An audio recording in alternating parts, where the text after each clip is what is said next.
Hey there guys, welcome back to a brand new live stream where we get to talk about movies. You guys can ask questions and we do other weird stuff as I sip on my caffeinated beverage right here. So good. And I'm not going to lie to you, I sort of just woke up and I was like, I have to do a live stream tonight. So it feels good to be here. I'm glad you guys are joining me once again. And let me know what you think about the new setup. Do you like the lights? Are they magical and mystical? I sort of like it.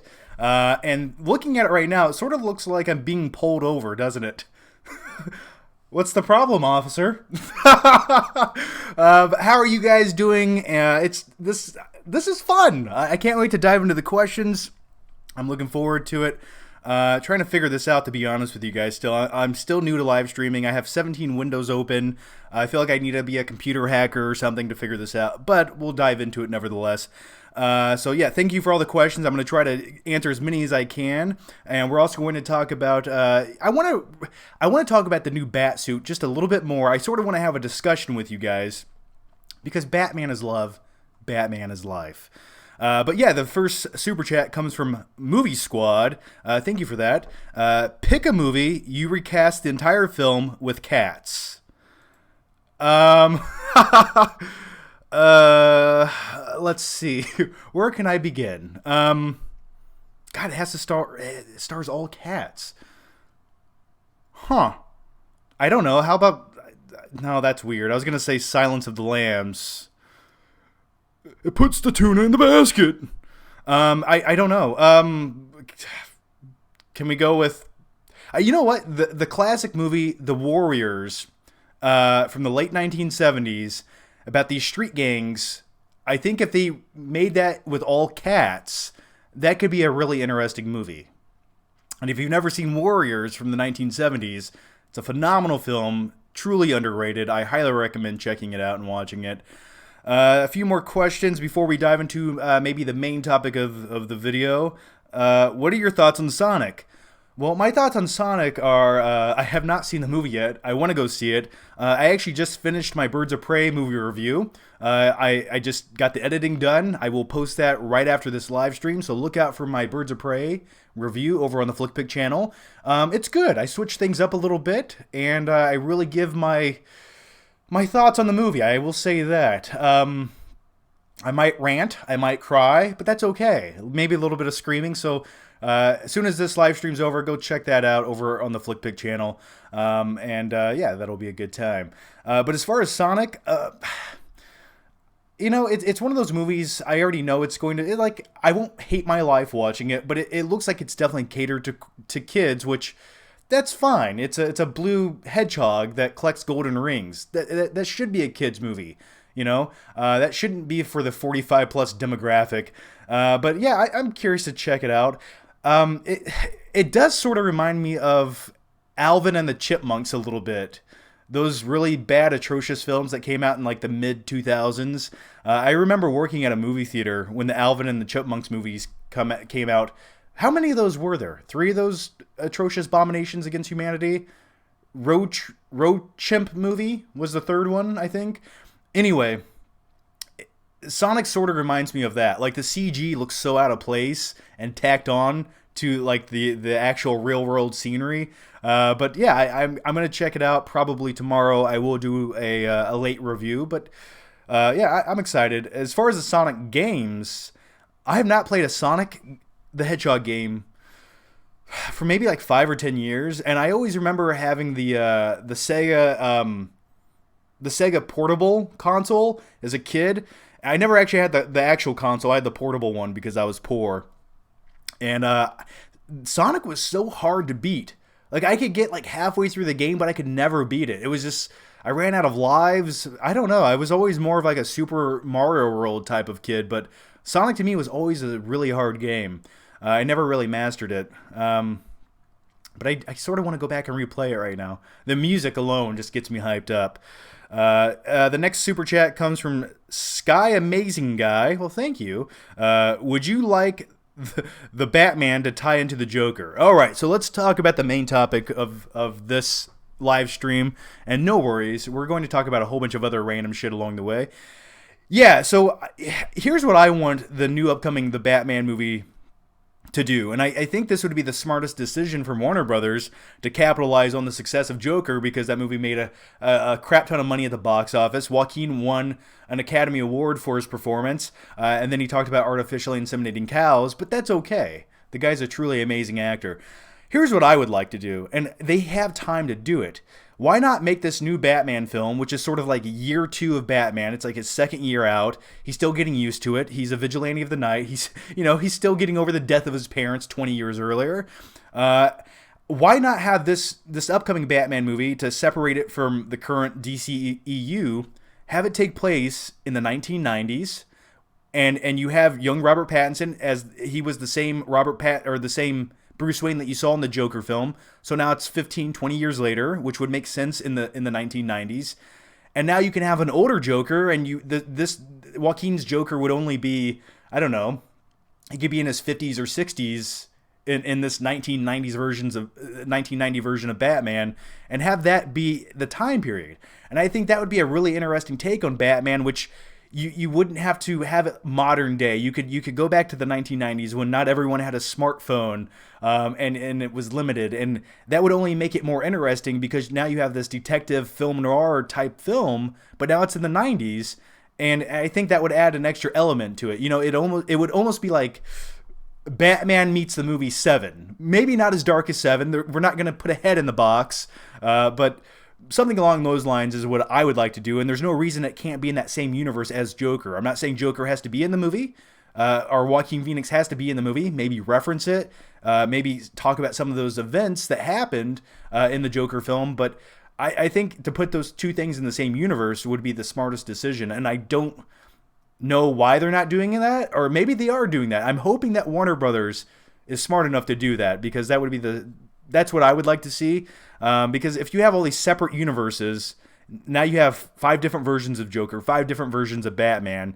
You can't really put much stock into that, and I think that's just messy. So I would love if they could tie all of that into the same universe. And plus, if you're going to go with sort of a grounded Batman film for the next one, that Joker universe you already set up, or Todd Phillips set up, completely works with that atmosphere. So yeah, let me know what you guys think about that down below. And yes, I will talk about the Batsuit a little bit more. I do want to know what you guys think about the Batsuit and the possible tie-in with the Joker movie. The next super chat comes from Hakeem Amen. You know I can't read, but thank you for that. Hey John, have you watched Snyder Watchmen? Of course I've watched Snyder's Watchmen. You're talking about the 2008 movie. Yeah, I've always sort of liked that movie. It's a love-hate relationship with that movie. It's like I really love 30% of that movie, and then there's like 30% of the movie where I'm like, that's not terrible, but it didn't need to be there. And then there's like another. My ratios. I'm running out of what I was going to say. What was I on? 40%, then 30%, 50, 60, 70, 80, 90. So I have 20% left. The other 20% was okay as well. Yeah, I've liked Watchmen. My favorite thing about Watchmen, though, was I was going to school for graphic design at the time that movie came out, and they had the posters. And if you guys have watched some of my videos throughout the years, there's a Watchmen poster with Rorschach on it, and it has like yellow bold letters, and he's looking down this city street with the rain, and I just loved the way that looked, the colors, the tone of it. So yeah, one of my favorite things about Watchmen was the marketing materials and the character of Rorschach. I just like vigilante badasses who want to take out the bad guys and go against the system.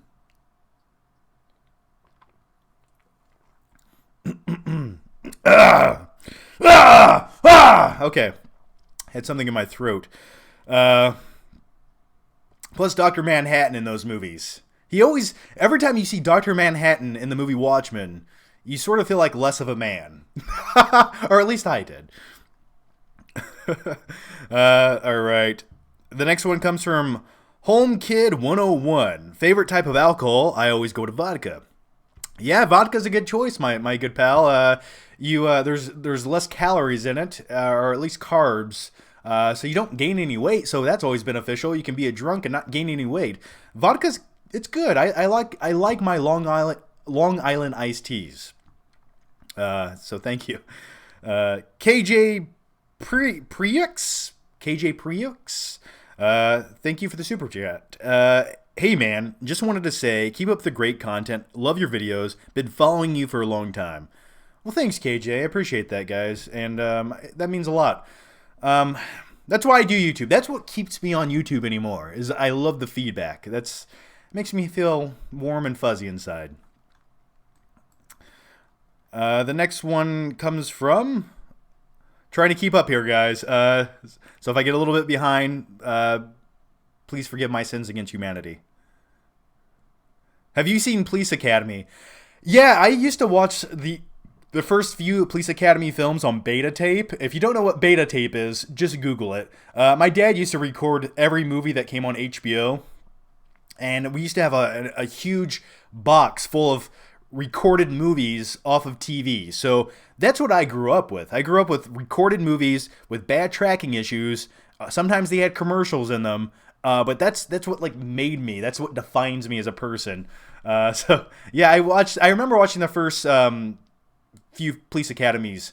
Steve Gutenberg.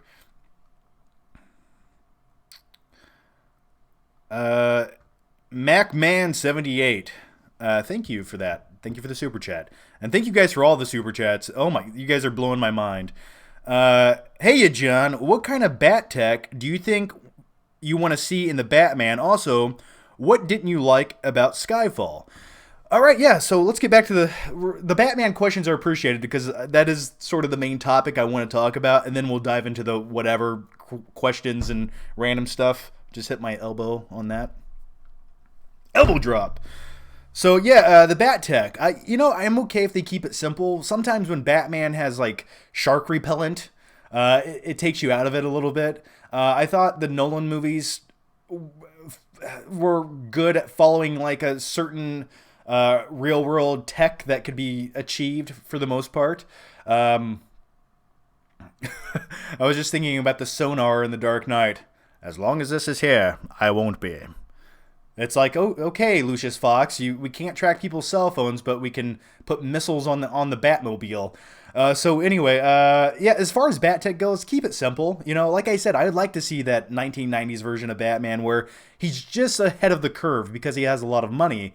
But I don't want him to have like invisible jets or anything like that. I've actually read a lot of things about the upcoming Batmobile, and it's sort of going to look like a muscle car, which is really cool. And the entire vibe of this movie thus far is sort of like that 1970s vigilante movie, and I dig that.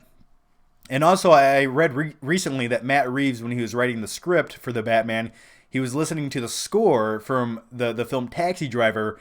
And if you're going to be inspired by any movie, Taxi Driver is, well, a great movie to be inspired by, especially if you're writing a vigilante movie. So that gets me hyped up. Yeah. Also, speaking of Taxi Driver, it seems like Todd Phillips was also very heavily inspired by that film as well when he wrote Joker. So I think Taxi Driver will be the inspiration for every upcoming DC movie, or at least set in the Batman universe.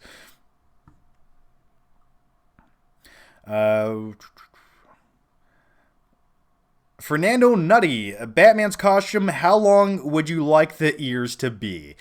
Yeah, that's the one thing we didn't get a good look at was the bat ears in that test footage released. And I think that might have been... I'm glad that they're savoring a little bit of Batman flavor. That sounds weird, doesn't it? But yeah, I hope the ears... I don't want little nubby ears. You don't want little nubs on his head, you got to have something to grip onto. That's what I say. So I hope the ears are like medium height ears. Like if they're too big, it just looks comedical or comical. So I'd like a medium height bat ear. That's fine by me. A lot of people were speculating that he might have the original Batman ears where they kind of like protrude outwards like this. And I don't want to. Please don't do that. You got to go vertical. Just go straight up and down. That's what I want to see in my Batman.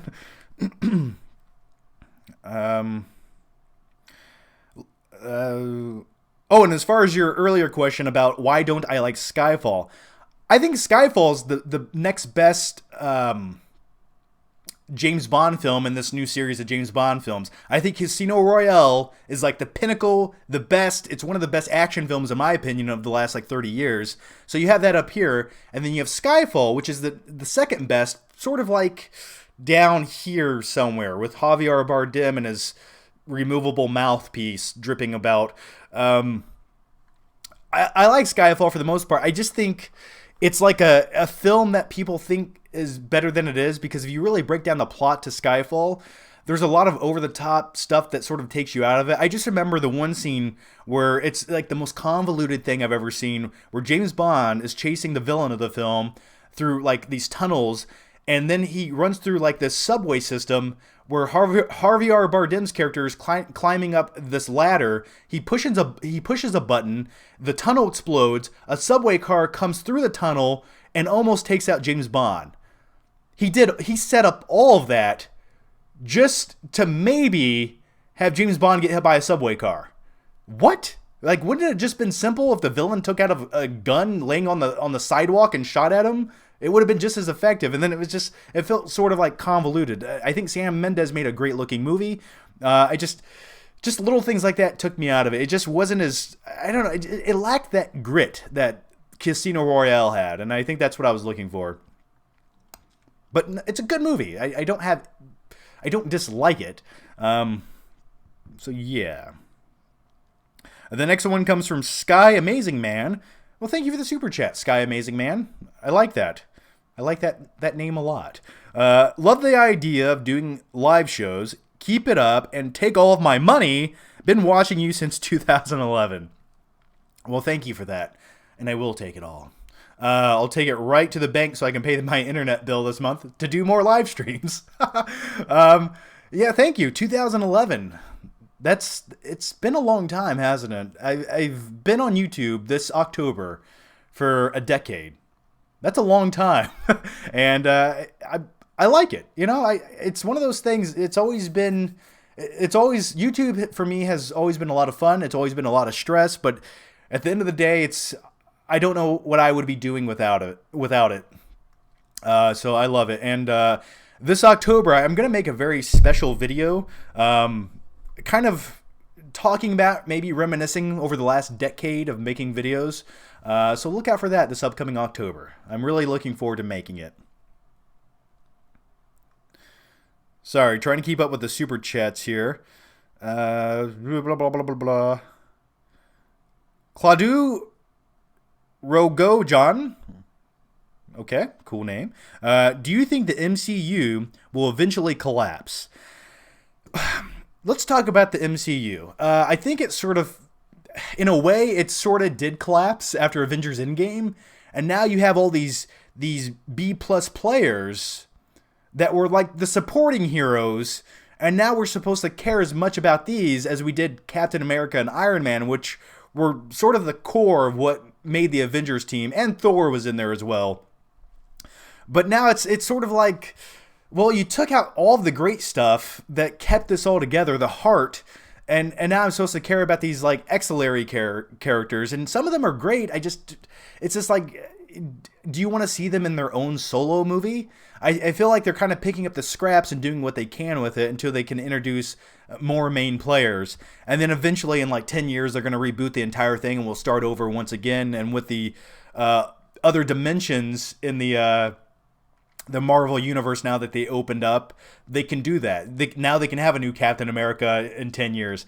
But here's what I would hope they do, and this would be the smartest thing, and I think they will go this direction because Disney's not stupid. I mean, sometimes they are, you know, when they make like Doolittle movie starring Robert Downey Jr. Those aren't very good ideas. But what I think they need to do is sort of just, you know, stick to some solo MCU movies, like give Thor his movie, give Doctor Strange his movie, and, you know, have a new Black Panther movie, that's fine, and sort of just buy time. And what they need to start doing is focusing on the X-Men universe and setting that up and making that sort of like what the Avengers were to the MCU. And there's so much potential with X-Men movies. In my opinion, there's more potential with X-Men movies than there ever was with Avengers films, in my opinion. Like, X-Men is more of the tone and style I like to see, and I think some of the characters are just far more fascinating. So yeah, I hope they focus on that, and they can make 58 movies just about X-Men, before they even need to make another Avengers movie. So I think the MCU is in good hands for the next 20 years. Laser Pony, thank you for the super chat. Laser Pony, I like that name. If I ever get a new dog, I will name it Laser Pony. Jesse G, what do you think the mouth area? What do you think of the mouth area of the cow? I feel like the whole jaw is a little too exposed. Yeah, when it comes to the new bat suit, the jawline and the mouthpiece is way too exposed. If you look closely at that screen test, the jawline on the cowl is pushed so far back that you can actually see Robert Pattinson's sideburns sticking out, which I'm sure he's going to shave up when he starts actually filming the movie. But I was like, why are you doing that? Shave that shit. And I don't want to see Batman's sideburns through his cowl. That just takes away from the illusion. Plus, doesn't it kind of give away his identity just a little bit? It's just like, here's the mask. You can see everything from here down. So yeah, I do wish it was a little less exposed. Adam Nash. Well, thank you for the super chat, Adam Nash. Hey, John, have you seen the Sonic movie yet? Are you going to review it? Yeah, I did talk about that a little bit earlier.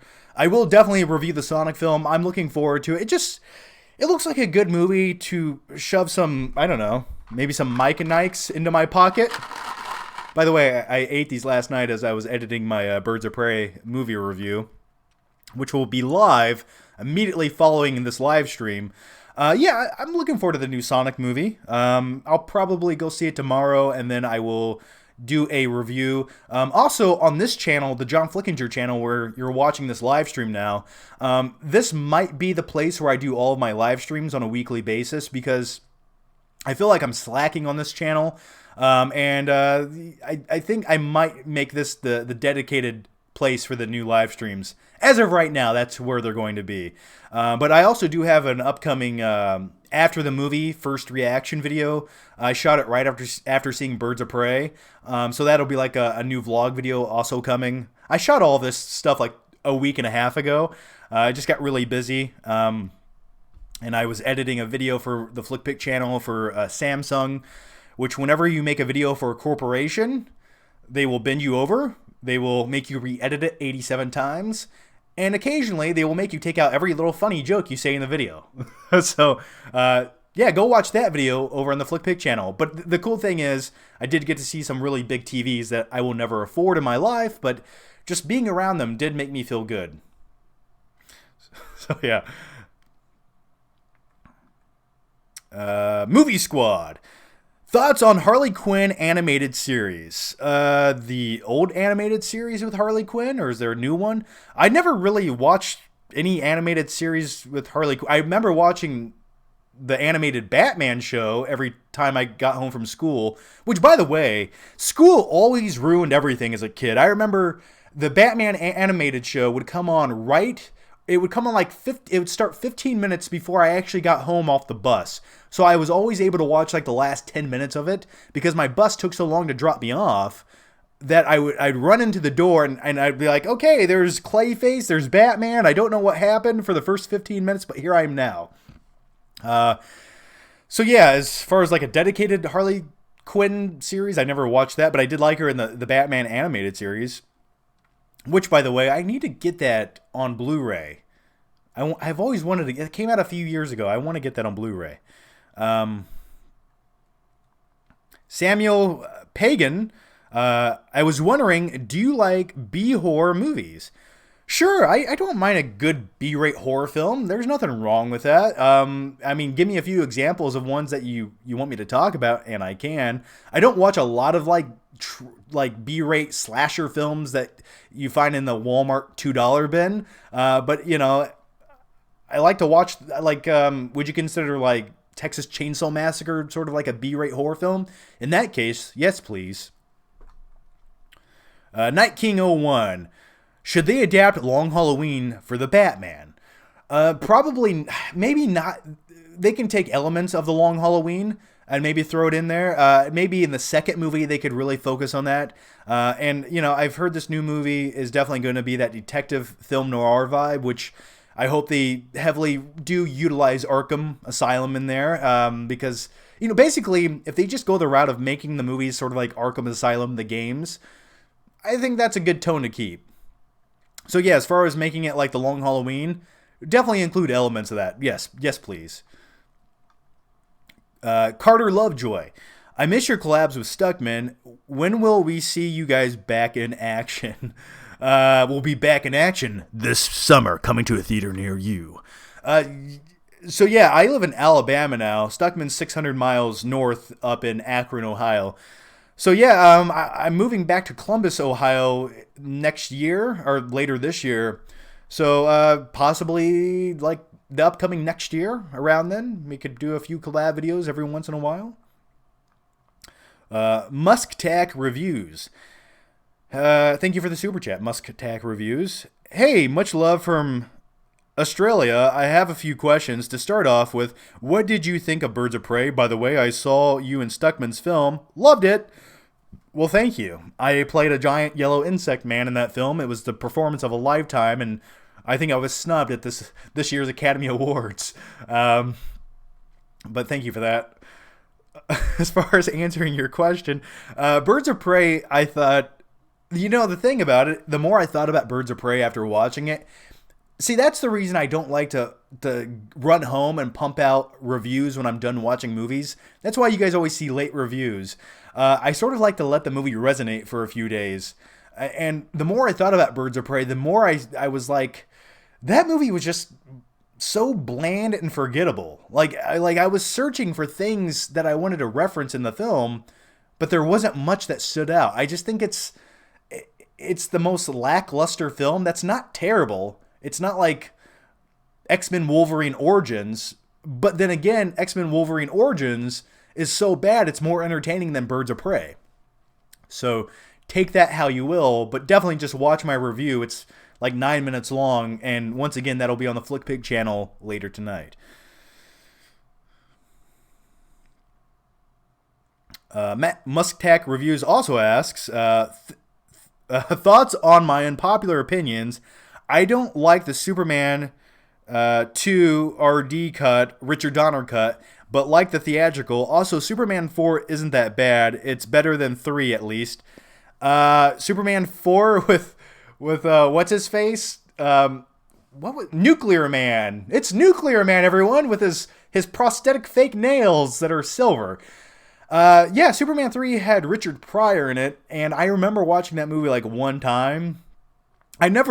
Here's the thing about the Christopher Reeves Superman films. I respect them. I'm glad that they exist. I've never been a hardcore fan of them. When I was a kid, my first experience was like Batman 1989 and into the comic book realm of movies. So that's what I was always looking for. I was like, unless my superhero movie has a man wearing a black latex suit and it has Prince music playing in the background, I don't relate to it. So yeah. John Burkett. I really enjoy your channels. The videos also cheer me up if I'm feeling down. Thanks and God bless. Well, thanks, John. I appreciate that. I do. And your comments like that cheer me up, to be honest with you. Sometimes I receive like comments or feedback and I'm like, no, I feel like making a video. So I appreciate that. Rando Commando 41. Thank you for the super chat. What's your top 3 Bond films? Probably, I would definitely go with GoldenEye, Casino Royale, and as far as like my third favorite Bond film, License to Kill was good. Maybe I'll give it to Skyfall. Maybe I'll give it to Skyfall as my third favorite. I'm looking forward to the new Bond film. I'm hoping that they just make another Casino Royale. Really, honestly, I'm so angry that the director of Casino Royale never came back to direct the new James Bond movies. But then he went on to direct Green Lantern. And that turned out to be really bad. So maybe it was a good thing. I don't know. Also, I guess my 2 favorite Bond films are also directed by the same director. GoldenEye and Casino Royale. So Tarantino. Hey John, can you tell me if the toothbrush? Hey John, can you tell me if this toothbrush is approved by the American Dental Association? I actually said that once to a Walmart employee when I was buying a toothbrush, and they didn't get the reference, and they thought I was crazy. Then they asked me to leave the premises of the store, and then I stole the toothbrush because I didn't have any money to pay for it. That's not true. Yeah, one of the best lines ever given. And that just gave me that line right there just gave me an idea for a T-shirt. Claudio Rogan. I'm sorry, Claudio Rogajon.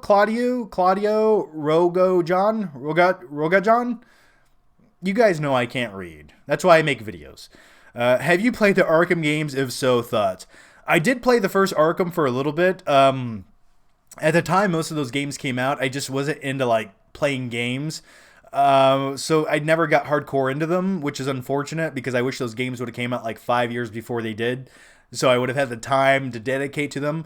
Yeah, I was sort of always playing like Call of Duty. I wanted mindless games where I could just get on there, run into a free-for-all game, get shot after I have like a 15 kill streak by a little kid laying on his belly in the corner of a floor, camping. Then I scream, I break my controller, and then I stop playing the game for 2 months. And then I go back to it and repeat the same process. So that was always my experience of the games. I'm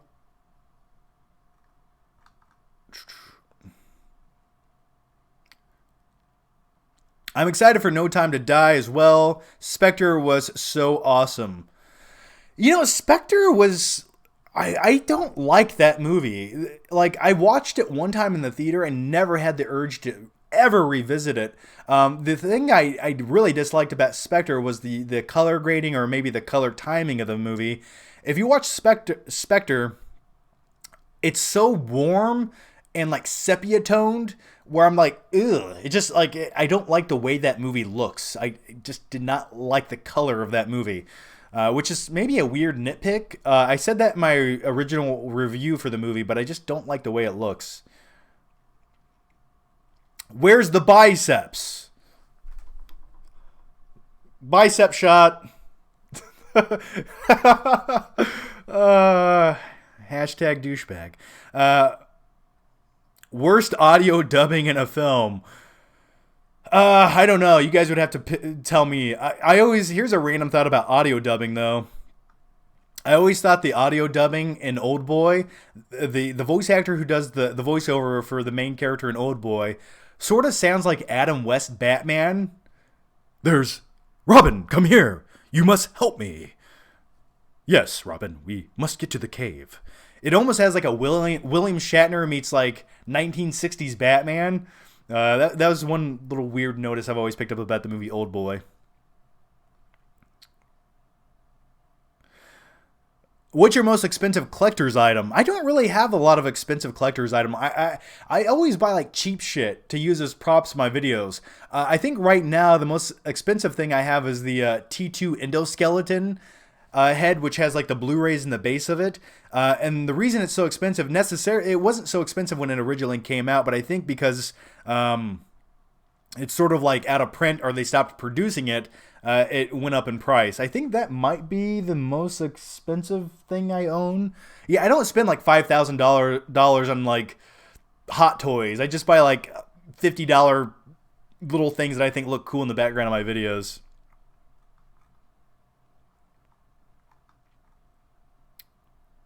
Should they make a Creed 3, and if so, what should happen? I don't know what they should do in a Creed 3, to be honest. I mean, they're sort of just duplicating the previous Rocky movies anyway, so we sort of already had Rocky 2, now we're going into Rocky 3. So, so here's what they would probably do, based on the original Rocky films and how they're copying the same formula, is now Creed and... what's the name? The Russian's name. I must break you. I don't remember his name. Somebody help me out. I'm drawing a blank here. Anyway, I think the kid of... They would probably team up like they did in the third movie. So, yeah, like Apollo and Rocky teamed up. Now they're working together take on Mr. T. That's Drago. Yes, thank you for that. Yeah, Ivan Drago's kid and Creed, Adonis Creed, will probably team up in the next movie and work together or train together to take down a bigger threat. Who would that be? I'm not quite sure. Maybe Mr. T's son will make an appearance now. So that could be pretty cool. Yeah, Clubber Lang. Yeah, God, I'm forgetting my Rocky characters' names right now. Yeah, Clubber Lang's kid shows up in the third Creed movie. That'd be kind of a cool casting. Like, who could you cast as Clubber Lang's kid? Huh. I don't know. I'd have to think about that, but that could be pretty cool. Should they make a Darth Vader movie?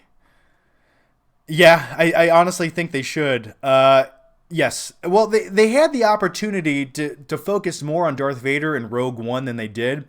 Like, we get a total screen time of like 3 minutes with Darth Vader in Rogue One. But all 3 of those minutes were the best parts of that movie. That's what we all wanted to see. Give us more of that. Maybe Darth Vader having his own movie would be a bit too much, because the best thing about Darth Vader is less of him is more, right? When you have too much, it sort of ruins that illusion, that mystery of Darth Vader. But I think in Rogue One, they missed an opportunity to make one of the main subplots truly revolve around Darth Vader, and maybe dedicate 15 or 20% of the movie to his character. And, we got little insights to his home, and the best scene in that film was a tacked on reshot scene where he's taking out Masker, basically pulling a destroying everyone in that hallway, which was the best scene in the whole movie. And it's like 31 seconds long. So yeah, I think Rogue One missed the opportunity to give us sort of like the Darth Vader insight that we all wanted to see.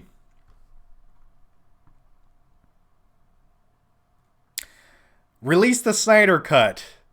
Oh, no more Snyder Cut. No more Snyder Cuts. I can't take it anymore. The movie doesn't exist. Okay, if the Snyder Cut right now would be like watching the Justice League, and then you have like 87 minutes of just concept images, then you have a few scenes that are like shot in front of the green screen, that's what the Snyder Cut would be. So if you gave the Snyder Cut would probably need a budget of $30 million to be completed. And even so, I mean, how good could it be? If the bones of that movie are the Justice League movie, and you have like 15 or 20 minutes of a better movie in there, I just don't see it really elevating it that much to be that much different of a movie. So I'm sort of over it. How about we just start new and make a better version of everything? That's what I'm hoping for.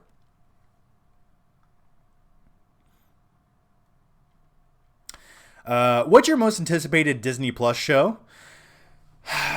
Is it sad that I'm really looking forward to the new Mighty Ducks TV show? Like, I would almost rather watch Emilio Estevez coach those young kids playing hockey than watch The Mandalorian. I don't know why. That's just how I feel. Q Reviews, thank you for the super chat. Hey, John, would you kiss Scarlett Johansson in the mouth? And if you did, do you think the world would explode if you did? Love you, man. All I can do is say our kids would just look like me. Like, they would just, you couldn't even tell the difference. Those kids would look like Scarlett Johansson with a wig, or they would look like me with a wig. That's all I can say. Did I just ruin Scarlett Johansson for everyone? I hope I did.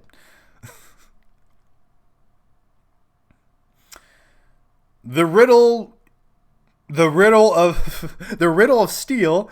John, how did you get those baby oiled pectoral muscles?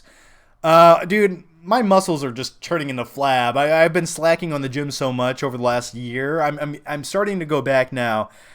A lot of time and dedication. Basically, for like 5 years, I lived in the gym, and once it's there, the muscle memory remains, and that's how I got them. I needed them. You just got to go to the gym every day, man, and you got to do a lot of chest with dumbbells. You got to do some bench press. You got to do a lot of incline.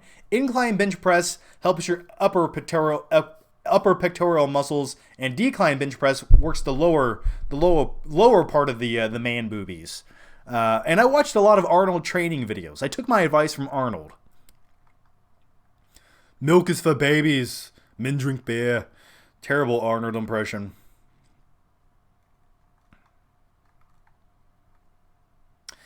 Macaman78. Thank you for the super chat, buddy. Everyone seems to forget how bad Batman v Superman was. We're gonna talk about Batman v Superman now. Is that what you want? Because I'm gonna do it. Yeah, the thing is, Batman v Superman. It's sort of like it's almost become a guilty pleasure of mine over the years. Like that's another one of those movies where I really like 30% of that movie, and you want that 30% to be how the rest of the movie is, but it's not. You know, then you get all these subplots and storylines that are just a complete mess. You have Lois Lane in the Snyder cut looking for like a bullet. Like 30 minutes of the Batman v Superman Snyder cut is a subplot revolving around Lois Lane looking for a bullet. Like, did people really want to see that? I didn't. I don't care about Lois Lane. Yeah, and the other thing is like I like the Batman warehouse scene in that movie. That's great. That scene is almost too good for the rest of the movie. And then some people will crap on the Doomsday sequence that was sort of tacked on at the end of the movie, which probably shouldn't have happened, or maybe had more build-up rather than just filling at this weird 20-minute segment at the end of the movie. But I sort of like it. Like, it's a guilty pleasure to me. Like I said, it's just like, whenever I watch it, I can't stop looking away from it. Now, I do have some nitpicks, actually not nitpicks, harsh criticisms. When Doomsday starts shooting lasers out of his eyes, and there's like techno strobes happening, that's where I go, well, you lost me, but I'm still going to watch this mess of a movie. And really, the thing that saves that movie is just everything revolving around Ben Affleck's Batman entertains me in that movie. Like, one of my favorite things in that movie is when Bruce Wayne is simply working out in the Batcave, like he's doing like dumbbell and deadlifts, and then you see Ben Affleck's ass in the shower, which if you're whatever, take that how you will. But I just like training montage sequences in movies. That's why I like Rocky IV so much. It's an hour and a half training montage sequence with 80s rock ballads.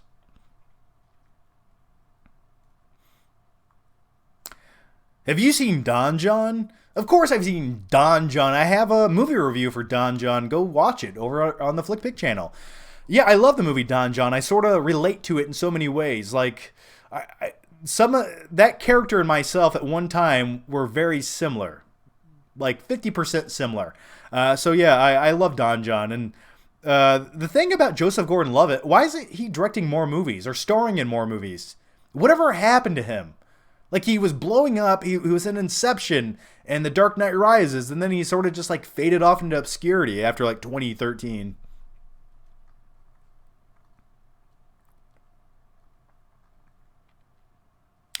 The warehouse scene was one of the best Batman action scenes. I agree. If you want to look at like a live action Batman Arkham game come to life, it's the warehouse scene in Batman v Superman. So I just don't know why they couldn't just give us more of that. Harry Nigan, thank you for the super chat, Harry. John, I keep seeing the Flick Pick. Now do I unsee it? Yeah, so for many years, when you take the capital letters of F-L-I-C-K, Flick, and you put that L and that U together, it looks, or that L and I together, I don't know how to spell, it looks like a U. I've known that for a very long time, and my last name is actually Flickinger, so whenever I was in school and they had like a substitute teacher, and my name was in capital letters on the list that they were reading off for attendance, sometimes the substitute teacher would say, John Flicking, I meant Flickinger. So that's where I first noticed it, and I like it because I went to school for graphic design, and the thing about a logo or a graphic is whatever makes you look at that twice is a good thing. Now, if my brand, the Flick Pick, was like, for children's toys or something, you probably don't want it to look like F-U-C-K at first glance, but it's not. It's adult entertainment about movies and weird stuff. So I like it. I like that you have to look at the Flick Pick logo an extra second to really decipher what it says. So I've always noticed that, but I like it. Jesse G, thank you for the super chat. Man of Steel 2 should have happened before Batman v Superman. I agree. It's the DCEU is such a mess right now. It's just like tonally, it's all over the place. It's like people didn't like that ultra realistic, or not realistic at all, but that serious somber tone of Man of Steel, which I loved. I think it's my favorite movie of the DC universe thus far. But then the movies that started to perform well at the box office were movies like Wonder Woman or Aquaman. And those are fun movies. I enjoy those. I mean, those are like great Blu-rays to put in on like a Tuesday night when you're bored and it's raining outside and you want to eat a little bit of popcorn and drink a Diet Coke with 3 ice cubes, no more, no less. But for me, I've always sort of liked the more serious adaptations of comic characters. And I was disappointed that Man of Steel never got a sequel. But I think they looked at the box office and they were like, oh, let's go a different direction and see what we can do. And it's now if they made another Man of Steel movie, the tone would be nothing like the first one because they're going to try to capture that same success that they are with the lighter tones of the newer DC movies like Shazam and Aquaman. So yeah, it's one of those things. Here's what I think DC is doing. I think they're just trying to milk what worked, like the solo movies of Aquaman and Wonder Woman, and go those directions and get as many sequels and as much money as they can out of those movies without really trying to culminate that universe of the Justice League again. So I think once they sort of run out of steam with all these solo outings of these characters, then they're going to stop. They're going to say, we got enough money. Let's reboot everything and start over again. That's what I imagine they're going to do. Because it's a mess. Like, Batman's in his own universe. Wonder Woman, Aquaman are in their own universe. And it's just like I said already in the stream, how many different versions of Batman can you have without watering it down? So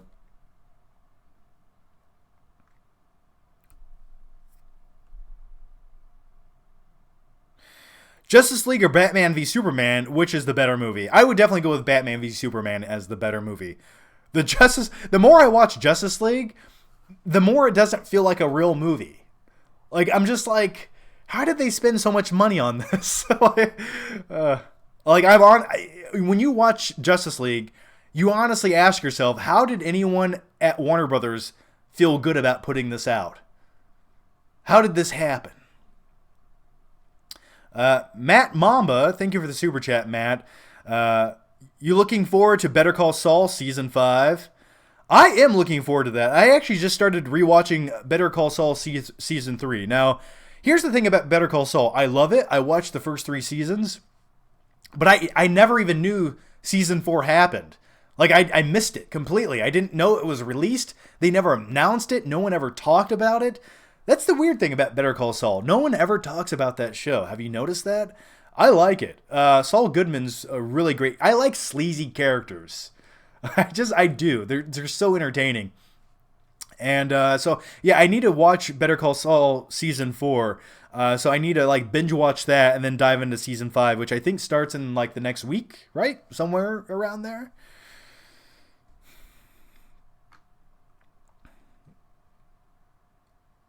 Rando Commando 41. By the way, I love that name, Rando Commando. No Country for Old Men or There Will Be Blood. Those are both great movies, and I'll give you some backstory on both of those. Those are both movies that I appreciated years and years after originally watching them. Like, I remember watching both films for the first time and thinking, that was a good movie. But then years later, I rewatched them and, like, I was captivated by them. I was like, whoa, how did I not notice this the first time or this the first time? And those are films that every time I watch them over and over again, I notice little nuances and things I enjoy. Bastard in a basket. Bastard in a basket. So yeah, There Will Be Blood is phenomenal. No Country for Old Men is also really great. I think I actually prefer the characters in There Will Be Blood. I would probably go with that. I think they're a little more intriguing. There's a little more charisma.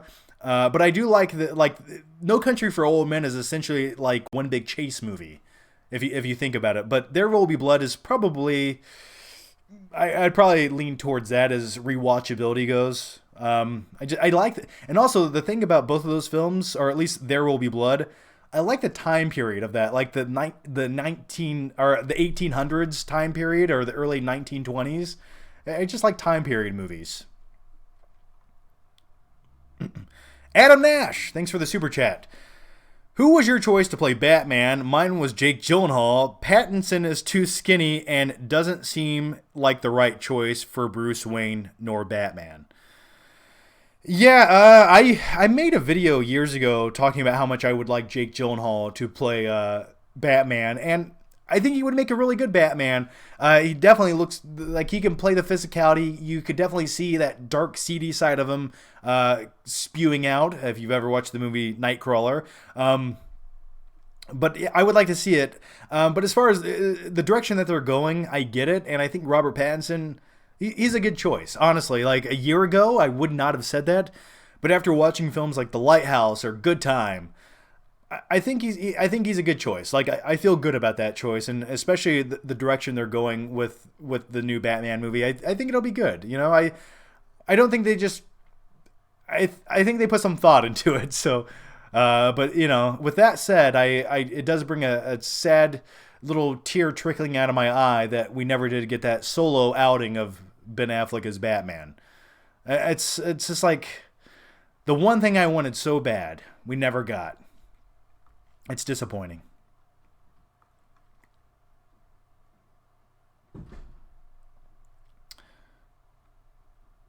Hello, John. Well, hello, Tom. How are you? And how are all of you guys doing? Musktack Reviews. Hey, what's with the Arnie and Chan movie? Yeah, that new Arnie and Jackie Chan movie that's been in post-production hell for like 25 years. I remember seeing something about that movie in 2017.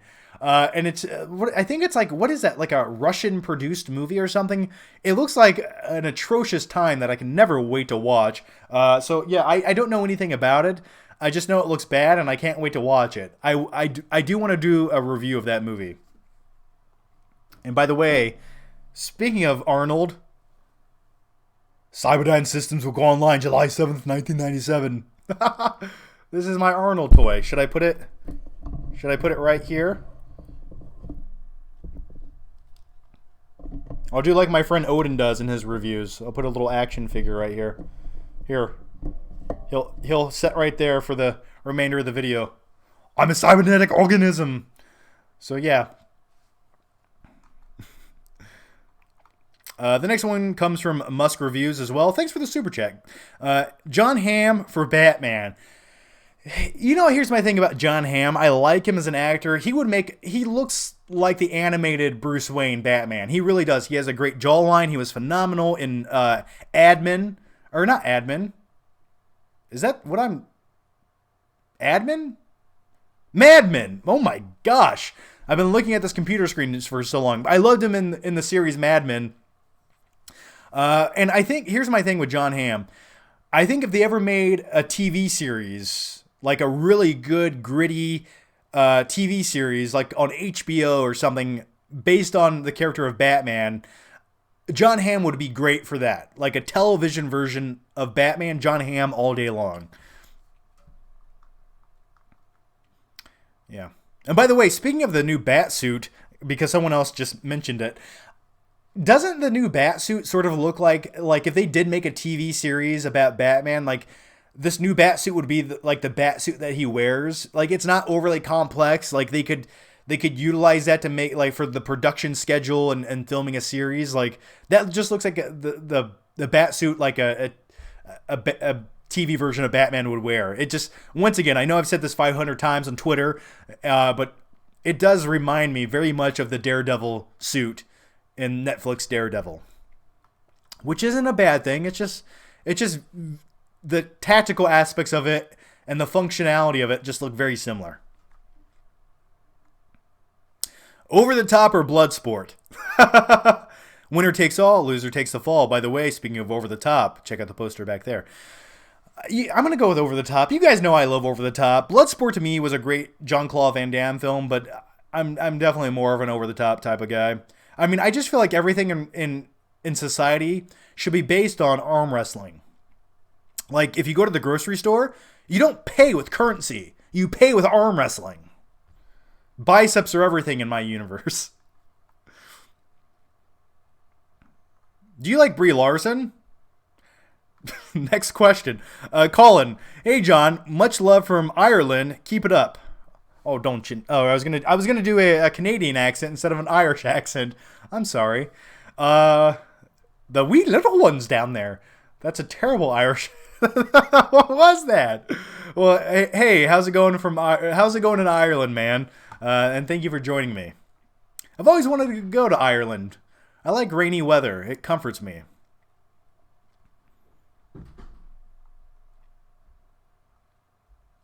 Favorite Nicolas Cage movie? I would probably go with, I think Lord of War is one of the most underrated films, especially starring Nicolas Cage, that everyone should watch. It's one of his best movies, and I still remember the day I skipped school to go see it at the movie theater. Probably Lord of War is my favorite Nicolas Cage movie, and then right after that, I'd probably go with like Face Off, and then Con Air, and there's probably like 15 other Cage movies I'm forgetting about, but Lord of War is my favorite.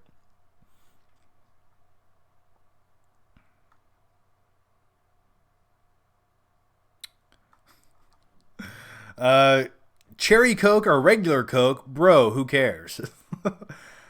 I actually, don't judge me, but I drink a lot of Diet Dr. Pepper. Cherry flavor. It's like all I drink now. A lot of people would call that trash, but I really like it. I don't know why, it just tastes so good. Stephen Masser, thank you for the super chat, Stephen. Origin story of you and Odin teaming up.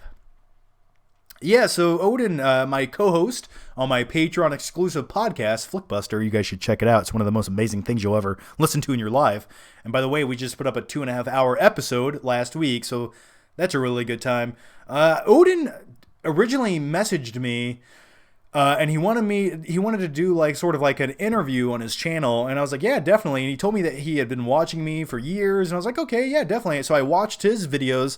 I was like, this guy knows what he's doing. So I did his interview, and then he knew what he was doing with like live streaming. He's like an OBS expert with live streaming, and that's where I was kind of I didn't quite know how to live stream. Like I knew how to go to the YouTube tab and click it, which was just everything on YouTube is just overly complicated and convoluted for the sake of just being so, because that's Google. But anyway, he was like, hey man, I'll show you how to do things and set it up, and that's why the live stream looks so good right now, was with my good pal Odin's help. So anyway, yeah, so I was like, I needed a new co-host for my podcast, and I was like, this guy knows how to talk about movies, and he's on it, and he's dedicated, and he keeps up with all the movie news. And so yeah, he just started joining me for co-hosting my podcast, and we became good pals, and we went to a couple screenings of movies together. And yeah, so Odin, if you're watching, you're my good friend, and I love you.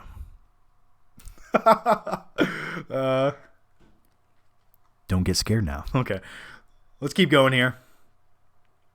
Geek Truth 64, thank you for the super chat. A few rubies, missed a couple super chats up top. I don't think I missed them. I'm trying to catch up, and if I do miss any of the super chats, I will definitely go through all of them at the very end of this before I leave. Actually, here's one right now I missed.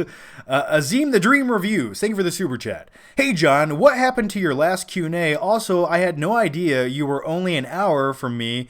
You ever considered doing fan collabs / Google Hangouts?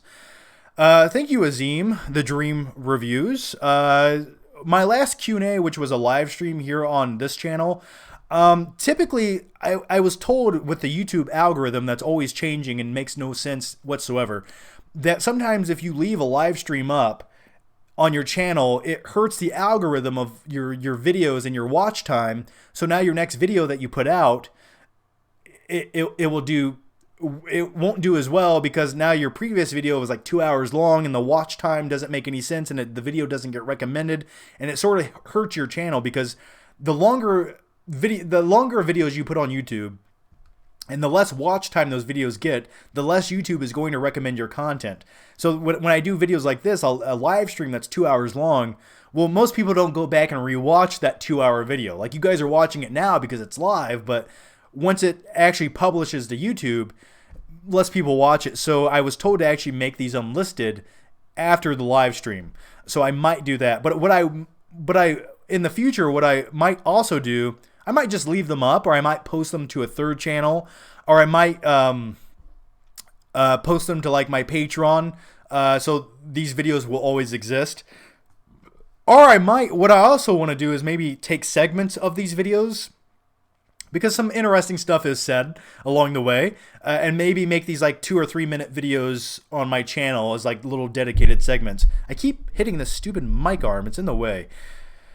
So yeah, I might do that. And as far as like Google Hangouts and stuff, I'm starting to do it now on Patreon and on my what am I thinking? On Patreon and YouTube right now. YouTube started this new thing called memberships, and if you click the join button down below the video beside the subscribe button, it's sort of like a Patreon but on YouTube. So there's all these perks. You can watch like special flick trip videos, you can listen to my podcast, and you can also join live streams and Q&A videos that I will do just for members and Patreon supporters. So yeah, if only 5 or 10 people come into the live stream, well, it's just going to be us together eating popcorn, talking about movies.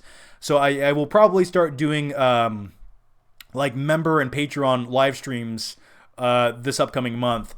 So we'll keep it small and private and a little bit intimate. And yeah, all I have to say is bring some Sour Patch Kids and get ready for a good time. So yeah, I'm looking forward to that.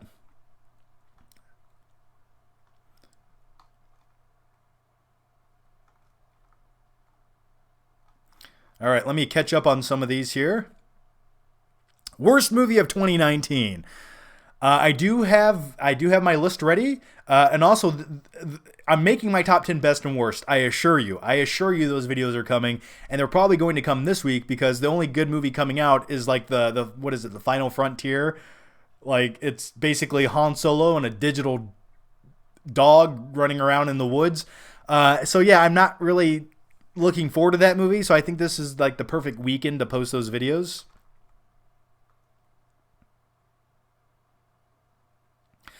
Musktack Reviews. Thank you for the super chat. What's DC's plan? The DCEU is obviously continuing, and there will probably be another Justice League movie, but no Justice League without Affleck. Yeah, I don't think they're gonna rush to make another Justice League movie. I think, like I said already, they're going to pretty much capitalize on the success of the solo movies, make as many sequels as they can, and then eventually just reboot it. I don't see them all teaming up again for a big Justice League movie. Colin, thank you for the super chat, Colin. I do appreciate it, buddy.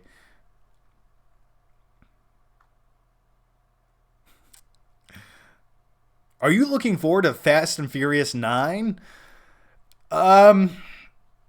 Sort of, but not really. Like, I don't care. I don't think I've cared about Fast and Furious movies since Fast 5, which was like, they jumped the shark, and, well, they didn't quite jump the shark. Like, there was a shark, they were getting ready to jump something, but they didn't quite jump the shark in Fast and Furious 5. It was still like a fun, over-the-top action movie.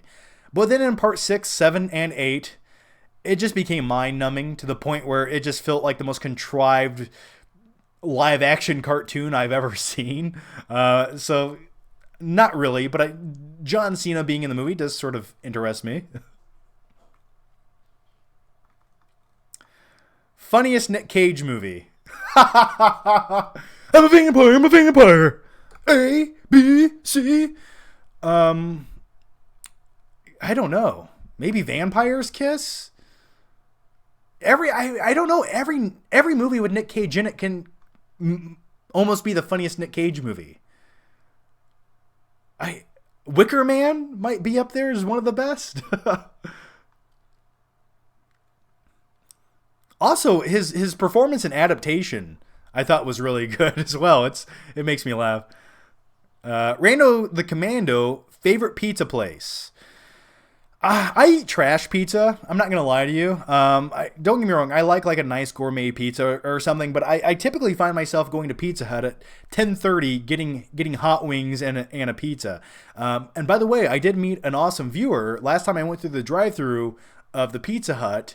Really nice guy. He said he'd been watching my videos, and I appreciated that. And thank you for your service and dedication. Those hot wings were delicious.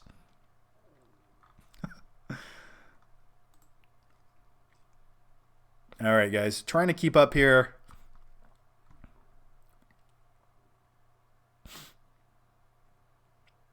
Favorite flavor of wings? I like the original buffalo. Like, I like a medium buffalo. You're probably thinking, okay, wuss. But yeah, I like a medium flavor of. If it's too hot, what happens is you accidentally get a little bit of it in your eye when you're eating. At least I do, and then you start crying, and it ruins the entire experience. Bad Boys for Life wasn't that bad. No, I like Bad Boys for Life. I did a review. I gave it a B. I was actually really pleasantly surprised with Bad Boys for Life. I was like, the movie was better than it should have been. I enjoyed it. It gets a little convoluted, and you can tell that the Bad Boys franchise is probably going to start doing what the Fast and Furious franchise did, where it gets a little bit convoluted. There's always all these backstories and things from the past show up, and they start getting a little bit more bombastic than their previous versions. But that's what you have to do to carry on a franchise and beat a dead horse. You just have to come up with all these crazy ideas. The only thing I didn't like about Bad Boys 3 was the last 20 minutes of it. I was like, ew, that's sort of tough to swallow, but yeah, I enjoyed it. Say one good thing about Batman and Robin. We killed the dinosaurs! The Ice Age! Is that one good thing? Hey, Freeze, I'm Batman. The next one comes from Dam5271. Thank you for the super chat. I appreciate that. John, will you ever go to Arnold Expo again? Yeah, actually, I will. So later this year, we are planning to move to Columbus, Ohio, and that's where the Arnold Expo is held every year. And yeah, I do want to go to the Arnold Expo. It'll be in the same town, so it's like, why would I not go? And my other, it won't probably be this year, but it'll be not this year, but the year following that, I will go. And the thing about the Arnold Expo, I just want to go see Arnold live in person. I've never. That's just the one actor, that's the one celebrity like I care to see in live action. Arnold to me is bigger than life, and he's just, I don't know, he's sort of like an inspiration. So that's just why I would go. I've always wanted to see Arnold and somehow like just shake his hand or have a picture. I think that would make my day. So oh man, J Run Talks Movies. How excited are you for the Batman? Because I'm extremely hyped for it. I'm excited as well. We've talked about it the entire live stream, but dude, I can't wait. It's my most anticipated movie. Odin's Movie Blog. Well, thank you for becoming a member of the channel, Odin's Movie Blog. Also, Odin has a really good channel where he talks about movies and he analyzes box office results, and he also is the co-host of my podcast. And Odin, thank you for all of the special memes and becoming a YouTube member and utilizing those Patrick Bateman memes. Yeah, basically, if you become a YouTube member, I can give you these special gifts or emojis to use in the super chats. And it's good as gold because I will notice every single one of them. And basically right now, I just have every single one of mine as Patrick Bateman's face. So yeah, thank you for that. Azim the Dream Reviews. Thank you for the super chat, man. Fallen Kingdom versus The Last Jedi.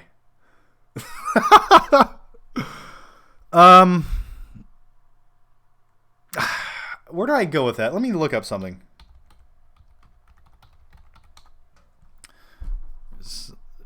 Yes, okay, so I would much rather watch The Last Jedi, all right? Because Fallen Kingdom to me was painstaking to get through. At least like the last Jedi at times, It feels like Star Wars. You sort of like, you can watch The Last Jedi and think, okay, this resembles a Star Wars movie. There's things here that are mildly entertaining. There's some things I like. Fallen Kingdom, I don't even know what that is. That's not a Jurassic Park movie. That's like a boring movie that takes place in a mansion with some dinosaurs popping up randomly. That's what that movie is. And then the ending to Fallen Kingdom was the most insulting thing I've ever seen in cinema in the last 47 years of being alive, and I'm only 32 years old, so take that how you will. When that little girl who's like a clone says, "But they're just like me," and pushes the button, releasing all these dangerous dinosaurs into this neighborhood where they're going to go kill innocent people and small kids because it's liberating to her. What was that? No, you take that little girl's hand and you smack it and you say, "No, we're not pushing the button to release the dinosaurs." You know? No, you don't do that. So yeah, to answer your question, I'd go with The Last Jedi.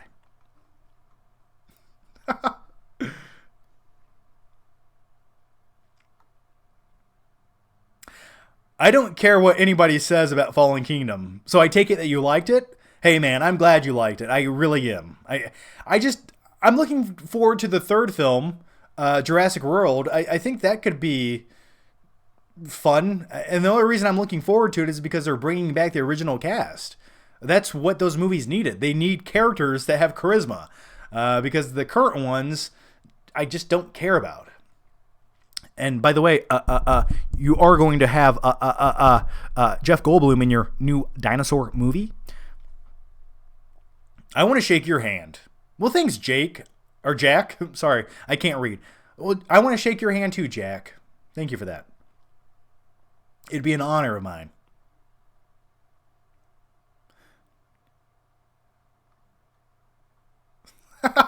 Oh, gosh.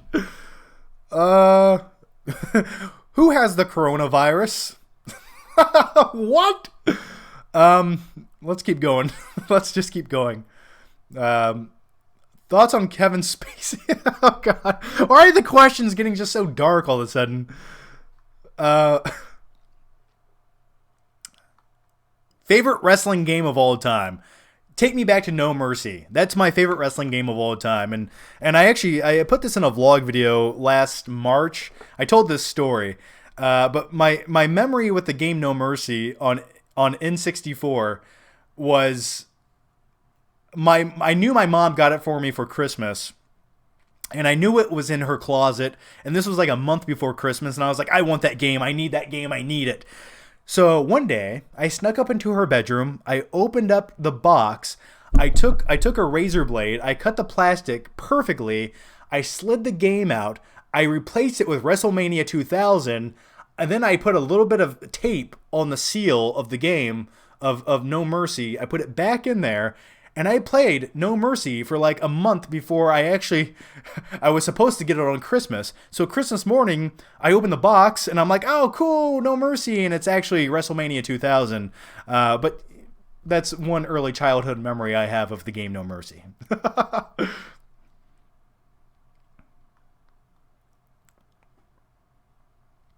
Odin's Movie Blog. Thank you for the questions. You missed some super chats tonight. I know, I'm going through it. I'm right now, the way this is set up, I'm missing a lot of them, especially on OBS, Odin, if you can help me out. They're showing up, but I can't read them all, which is really disappointing. But yeah, I will try to get to all the... And if I do miss one of your super chats, what I will do is I will go back, I will read every single one of them, and I will include my answers to your super chat in a separate video if I do miss them, okay?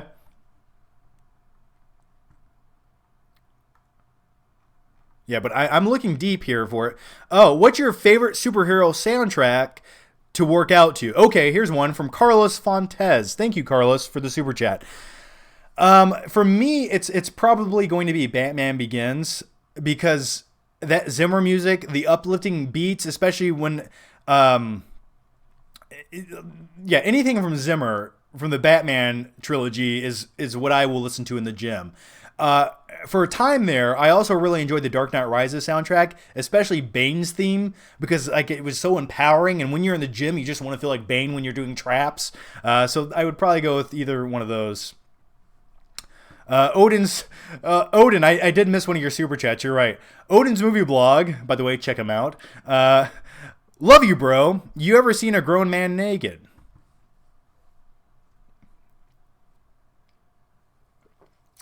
Get out of here, you little pervert. Yeah, only Uncle Frank. Uh, all right, the next one. By the way, speaking of Home Alone and Uncle Frank, I wanted to take a moment to really, well, appreciate the scene in Home Alone 2 Lost in New York when little Kevin McAllister is about to be caught by the hotel staff. He runs into the bathroom, he sets up an inflatable clown, he puts strings on it with pencils, and he plays a voiceover on a little tape recorder of his uncle. And that worked. I always wanted to do something like that, but it just never turned out right. If I ever took an inflatable clown into the bathroom, questions would be asked. All right, let's keep going here.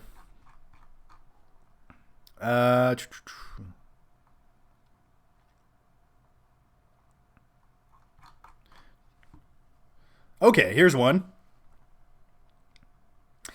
Wiley Todd, thanks for the super chat, man. Hey, John, you don't post that much, and I was wondering if you have another job as well to help you out because you don't post that much. I don't post a lot of YouTube videos. I agree. I do slack on that a little bit. But no, YouTube is essentially what I do. And sometimes I buy and sell things. So if I see a good deal on something, I'll buy it and sell it. But really, sponsorships are what I do. And if you guys only see one video, it's because I put a lot of time and dedication into the back end of that video before I put it out. Also, Patreon really helps. And that's where I put a lot of extra content is over on Patreon. Like I probably dedicate more time to Patreon than maybe I should, I guess, because my goal with that was if someone's willing to support me on Patreon, I want to give them stuff and extra content and as a thank you. And when I first started, I had a question here about Patreon. Yeah, so when I made that, I looked at everyone's Patrons, like other YouTubers, and I was like, they're not really giving people anything. Like, I want to give people extra content and features and bonus videos. And I was like, I want to make it the best I possibly can. I almost treat my Patreon like a mini community / YouTube channel. So that's where a lot of my effort goes. But yeah, my New Year's resolution for 2020 was to make more videos. So that's what I'm doing. And that's why I want to start making the weekly live streams. Because this will be like essentially a live stream. If it's an hour and a half or 2 hours long, that's like 20 videos. That's like a whole bunch of videos. So, you guys get to look at my stupid, ugly face for an hour and a half. What more can you want? The next one comes from Claudio Rogajan. Claudio, I'm sorry if I keep mispronouncing your name. I'm so sorry. Thank you for the super chat. Thoughts on TMNT 1990?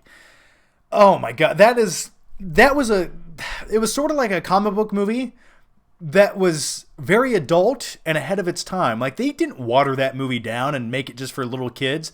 They stayed true to what it was supposed to be. If you watch Teenage Mutant Ninja Turtles 1990, that's sort of a dark movie at times. Like, you see, like, the Klan and these teenagers in a warehouse, like, doing drugs and smoking cigarettes and stealing TVs. And then you see, like, these mutated Ninja Turtles,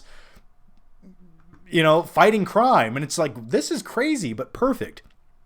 And then if you watch TMNT, Secret of the Ooze, I think that's where it became really watered down and super kid-friendly.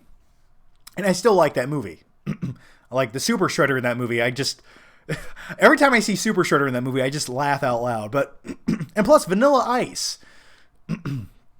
So the tone of that movie is very different than the original. But yeah, I think the original Teenage Mutant Ninja Turtles sort of like paved the way of like, you don't have to make this light kiddie movie. You can be dark and kids will still like it and understand it. And they did. So I think that says something. I hate when movies dumb themselves down and water down the content. And it's just like, that's what's wrong with society today. We do that too much. You know, they didn't used to always do that. By the way, doesn't Casey Jones in the original Teenage Mutant Ninja Turtles movie just look like a homeless man? Like, it's just like, it's crazy. He's honestly scary. But he was perfect casting. The Avenged Adept. Do a live reaction to Ben Affleck's audio commentary of Armageddon. Yeah, I probably will. One day. And I talked about that on the last one.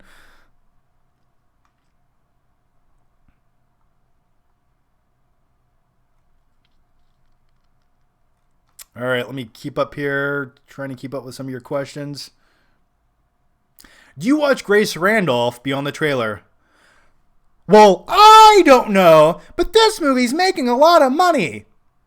Yeah, I do watch it. That's my Grace Randolph impression. Yeah, I occasionally watch a little bit of Grace Randolph. You know, I don't agree with everything she says, but that's fine. You don't have to. Yeah, she makes a lot of videos, and I do occasionally watch her channel. Scott Sullivan, longtime supporter. Thank you, Scott. Nice to see you here. How do you eat so much junk food and stay thin? Well, thank you for the super chat, Scott. I eat a lot of junk food. I really do, but I don't overindulge. So, like, if I eat, once again, by the way, this live stream is brought to you by Mike and Ike's. If I do eat some junk food, I eat a lot of good food as well. So I usually eat a lot of chicken. I eat veggies. That's the majority of what I do eat. And I do eat pizza and some carbs and some junk every once in a while. But I go to the gym, you know. I just try to go to the gym as much as I can, and I don't overdo it. And there's ways to enjoy junk food, but you don't, you know, like if you're going to drink soda, drink diet soda or drink Zevia. You know, don't drink something with a whole bunch of sugar in it, because trust me, you will pay the price eventually. And I'm not going to lie to you guys, I gained a little bit of weight over the last year because I slacked off in the gym. But, you know, the fun thing will be losing it, right? Like, it gives me a reason and more motivation to go to the gym. So, is that weird to say? Like, like, the only motivation I can have going to the gym is eating junk food to gain weight. Thus motivates me to go to the gym. I don't know. Yeah, so I just try to be aware of what I'm eating. Front page tech. Thank you for the super chat, man. Whoa, thank you for that. Front page tech, yeah. My good pal John, who hosts that channel and runs that channel, has helped me out a lot with some audio issues I've had with some videos over the past like 6 months. So yeah, nice to see you here, John. And definitely check out Front Page Tech. If you're into tech news and phones and things like that, highly recommend it. That channel makes some really good videos. By the way, speaking of phones, I use a Samsung S7. I am poor. But yeah, thank you for that awesome super chat. Very much appreciated. All right. Front page tech in the house. Yeah. Oh my gosh. Who would win, Johnny Depp or Amber Heard?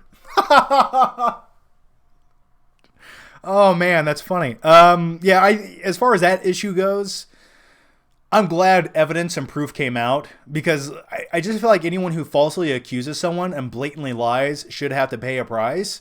And I hope she does. And I think, like, I feel like legal action should have, like, just beyond suing her for defamation, like, there should be some kind of legality there.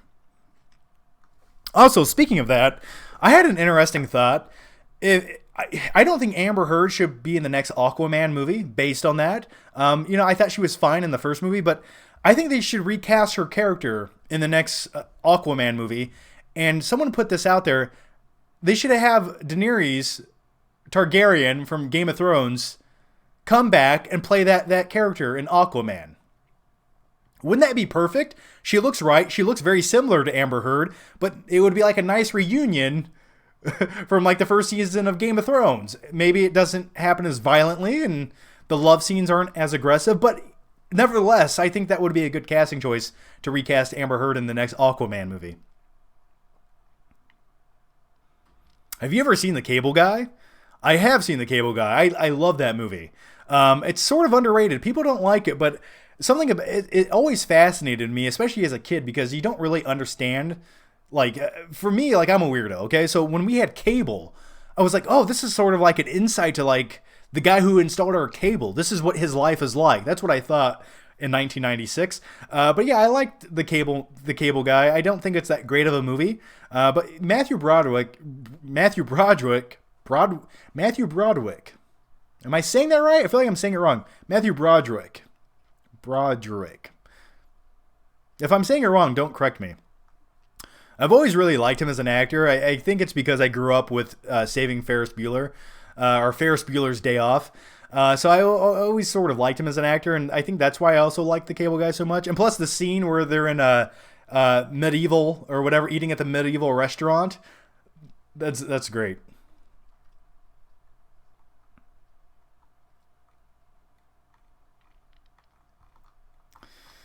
All right, trying to keep up here.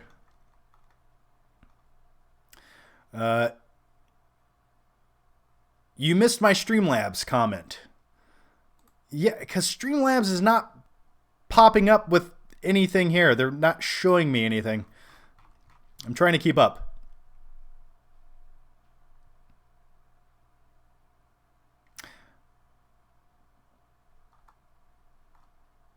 Yeah, if I am missing a comment, guys, I promise you I will make it up to you. It's just a lot of comments are not popping up here on the mini feed in Streamlabs. So I will get to them though, I promise.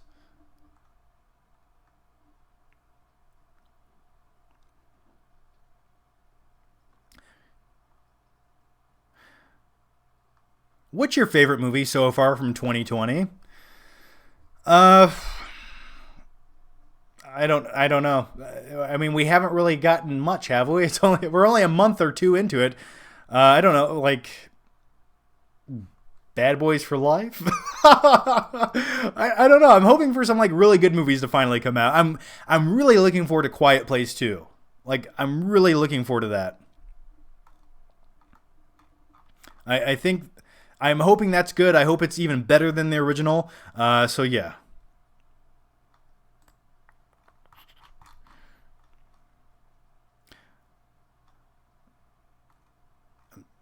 Trying to keep up here with all the chats, guys. They're flying by a little too quick. Maddie D for 3. Thanks for the super chat. Would you rather watch Elektra or Daredevil? Oh, I'd definitely rather watch Daredevil all day. The Elektra movie was just so, like, I remember it took me like 5 days to get through that movie. I used to watch it like in 10-minute little segments.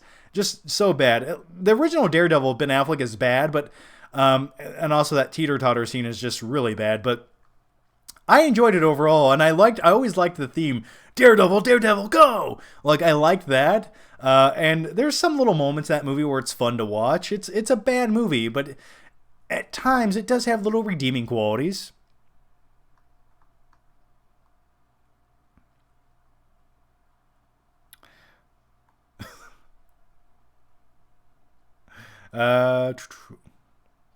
Have you ever seen The Hunt? I believe I have. Favorite Tarantino film? My favorite Tarantino film currently is probably going to be Django Unchained. I'd like to introduce you to my good friend Django. I love that. My second favorite Tarantino film is probably Pulp Fiction.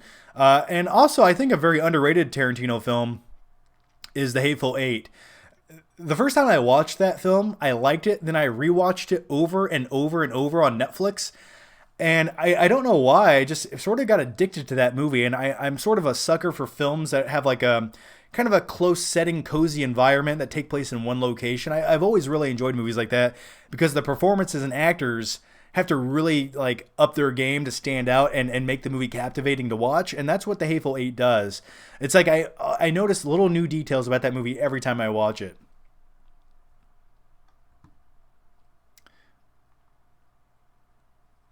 Terminator 3, Rise of the Machines, or Dark Fate?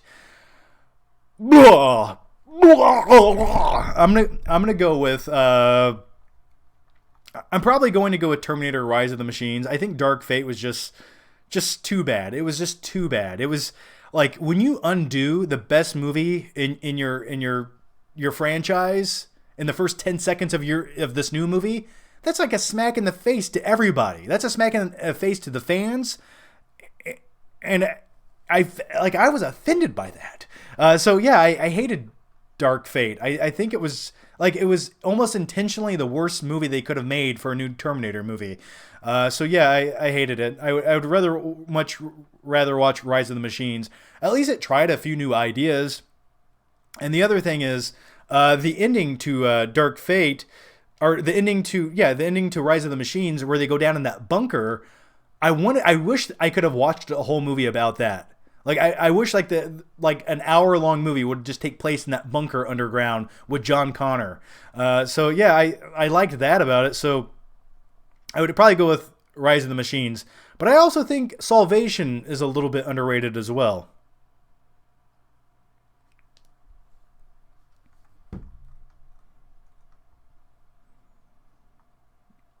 Do a John Connor impression. Here's my John Connor impression from Terminator Salvation. If you're listening to this, you are the Resistance. Keep fighting. That's all I got.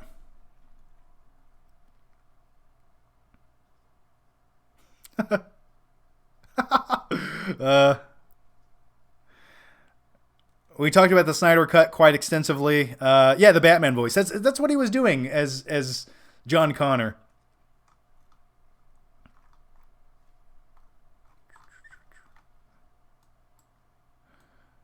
All right.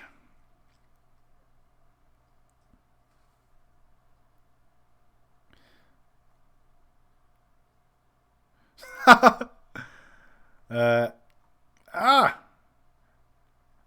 Scott Sullivan. Now we have Avatar 2, Avatar 3, Avatar 4, and Avatar 5 to look forward to. Yeah, I'm you know what? I'm not going to lie to you. I'm excited to see new Avatar movies. Don't judge me. It'll be fun to go to another universe, and the movies are directed by James Cameron. Don't forget that. It's a James Cameron directed movie. You're going to get a quality movie. Say what you will about the storyline of the first Avatar. Oh, it's Ferngully meets Dances with Wolves. That's fine. But did either one of those movies have 9-foot-tall blue aliens? No, they did not. So I'm looking forward to it. I think if Avatar 2 is good, okay, cool. I'll be excited about the next 15 other installments. But if it's bad, well, it's like, what a waste of money coming up. I was excited about it 8 years ago. Yeah, these Avatar movies are probably like 5 years too late. But at the same time, they're still making Fast and Furious movies. We're on Fast and Furious 29, and it still makes a lot of money. So why can't Avatar do the same thing? Titanic 2 is Zombie Jack versus Rose. Okay. I would watch that. I still say there was room on that door. The other thing is, if you know the ship's sinking and you have like 2 hours to run around trying to chase after a diamond or whatever and get shot at, why don't you plan ahead? I don't understand why they didn't grab more doors to float on or make a little like raft. It baffles my brain. Like I would have made a little life raft out of a whole bunch of doors on the Titanic. But then again, what do I know? I wasn't alive in 1912.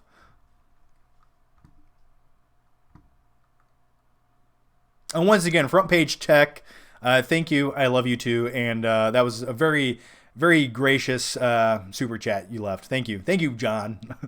I love you.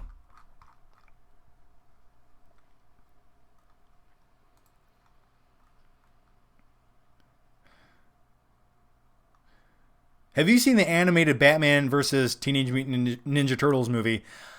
I think I have. I did watch that. I don't remember anything about it, but I feel like I did watch that, or Warner Brothers sent me the Blu-ray, or somebody's... I watched that somehow, some way. I don't recall anything about it, though. Yeah, I remember them teaming up to stop Batman at the very end of the movie, right? And it takes place... God, I don't recall anything about it though. I feel like I did watch it though. How many Blu-rays do you have? They're all right there. If you feel like counting them right now, give me a number by the end of the stream, and I'll give you a special shout out. They're all there. There you go.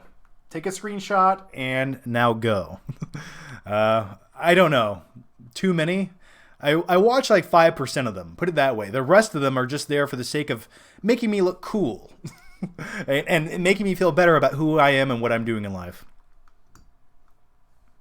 Thoughts on Zombieland Double Tap? Sort of an underwhelming sequel. I was looking forward to it, but that's another sequel that was sort of like too late. It just felt underwhelming. And I thought the third act of that movie, where they go to like the hippie vegan colony, I was like, this isn't very good. Like, I get that it's funny, but I just wasn't into it. I sort of just clocked out halfway through the movie. I actually thought Zombieland would have been a really good like Netflix series. Like, if they could have made a Zombieland Netflix series and make it like a 10-part episodic show, I think that's what they should do with Zombieland. Like, that would be a lot of fun.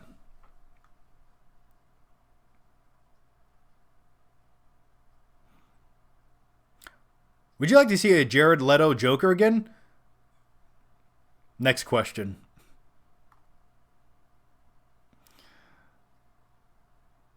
An actor that you really hate. I don't really hate any actors. I can't think of an actor I hate off the top of my head. I mean, I know some people might say Brie Larson, but I mean Amber Heard maybe. I don't hate her. I just think she's a liar. But I don't know. Who's an actor that you guys hate? Who's an actor that you cannot stand in movies? Comment that right now down below. Thoughts on Ford v Ferrari? I really enjoyed Ford v Ferrari. It may or may not make my top 10 list. Like, it's hovering right around 10, so it might be knocked off the list. But I liked it. It's a fun racing movie. We don't get many race car movies these days, and I thought it was solid. I thought Christian Bale was great in the movie. I hate Matthew McConaughey. All right. Michael Douglas, John Travolta. Ooh wee, I'm good looking. I like John Travolta. I like him. John Cusack, okay, interesting. De Niro, you hate Robert De Niro? Huh. Alec Baldwin. I like all these actors. Jude Law. Yeah, I've never been a huge fan of Jude Law, but I don't dislike him. I agree with John Travolta. See, I sort of like John Travolta. I've always I guess I just grew up with a lot of John Travolta movies. Denzel Washington. Yeah, Denzel sort of plays the same guy in every single movie, doesn't he?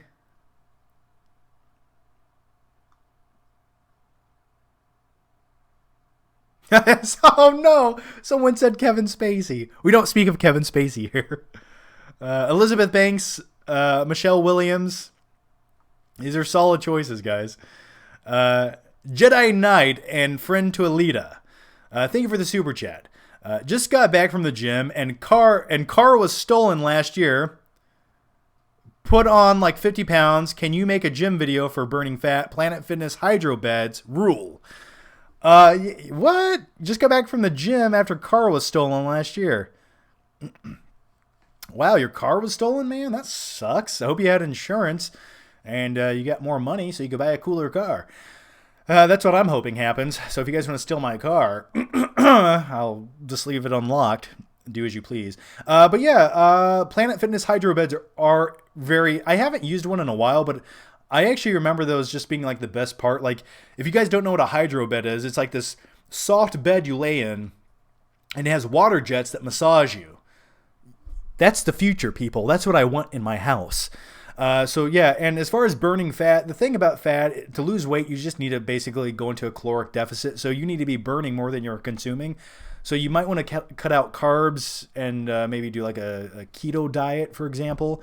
You just have to watch your carb intake. That's what leads to a lot of fat. And sugar doesn't help either. But yeah, just watch what you're eating. Cut down on the sugars. Cut down on the carbs. And keep working out.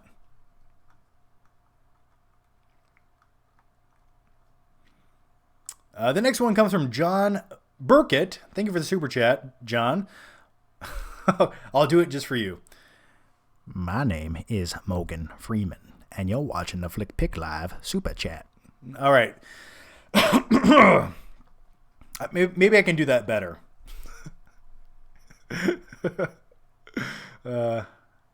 Thank you, John. I know, it's terrible.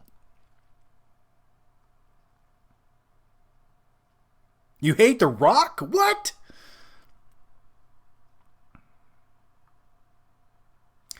Scott Sullivan with another question. Morgan Freeman either plays the narrator, God, or a wise old black guy. That's fair enough. Or he plays all three in one movie. And that's fine. That's what Morgan Freeman should be. That's what he is. He's God.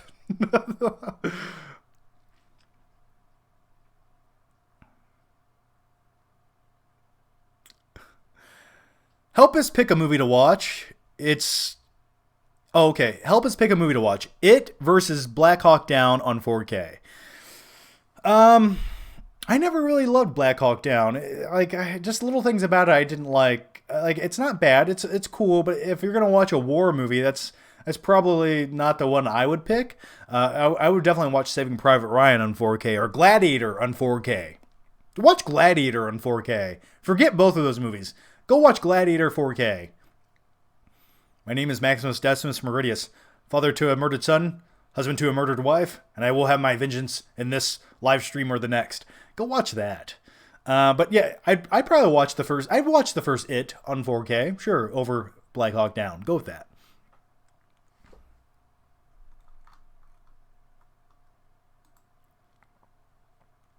Ricardo Franco might have missed an answer to this. Did you like Birds of Prey? You did miss multiple answers to that, Ricardo, but thank you for the super chat, buddy. Yeah, I did. Birds of Prey is getting a very middle of the road grade from me because while it's not a dumpster fire of a movie, what did it do great, or what are you going to remember, or what are people going to talk about a few years from now? By the way, I forgot to say this in my review, but there's actually a TV commercial for Birds of Prey, and it's like the best DC movie since The Dark Knight. And I'm like, after you watch Birds of Prey and you hear that, it's like, it feels like a blatant lie. It's like, what are you doing? Why would you even compare to that? If you have to say that, then you know you're lying. So yeah, look out for a review of Birds of Prey. I actually have the review uploaded right now. I just need to make a thumbnail and post it live on the Flickpick channel. So please, after this live stream, go check that out. And give the video a thumbs up. Zaybeast Studios. Is it Zaybeast or XA Beast? But thanks for the super chat, buddy. My friend said Joker was worse than Suicide Squad. Your friend's crazy. That's all there is to it. But hey, if your friend likes Suicide Squad and they managed to like that movie and enjoy it and they cherish that film, then that's fine. Let them live in that reality. Who am I to judge?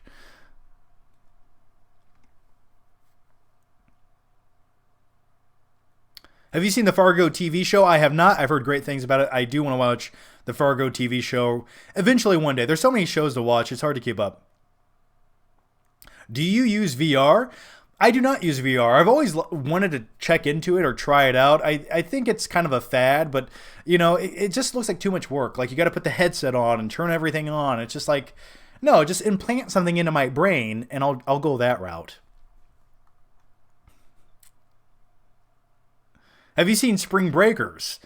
Yeah, I saw Spring Breakers. Listen, guys, there's a lot of reviews I do have on my channel. I reviewed Spring Breakers many, many years ago. And then I think I got a copyright claim or something on it because of the thumbnail. Because it shows like girls in bikinis or something. I don't know. But I did watch it. It's sort of like a seedy, unease, like unnerving movie.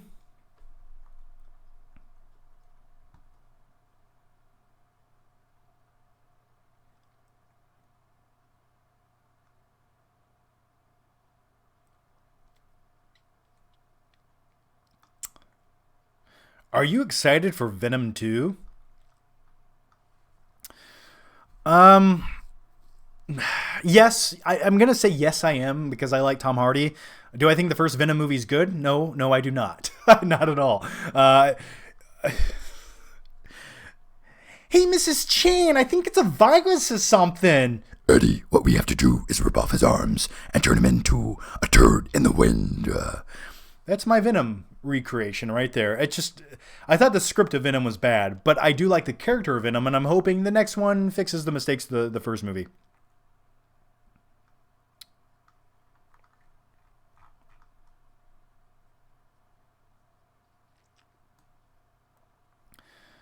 All right, let's keep searching here. Did you see The Lighthouse? Yeah, I saw The Lighthouse. I know I didn't put out a review for it on my main channel, The Flick Pick, but I do have a video here on this channel, my second channel, John Flickinger. After the movie was over, I do these videos called like After the Movie or my reaction to the movie. So I have sort of like a review of the movie, The Lighthouse, right here on this channel. I talk about the movie outside of the movie theater after watching it and give some in-depth thoughts that way. So yeah, I did see The Lighthouse. I loved it. Just two guys stuck on a rock losing their minds. I like that. So I really enjoyed The Lighthouse. I have the Blu-ray sitting somewhere around here. Ricardo Franco, thank you for the super chat, Ricardo. I think you'll really like it. It's more clever than and pretentious, and I really think you really have read into. Oh, I'm sorry, I can't read right now. And I think you really, really have read into.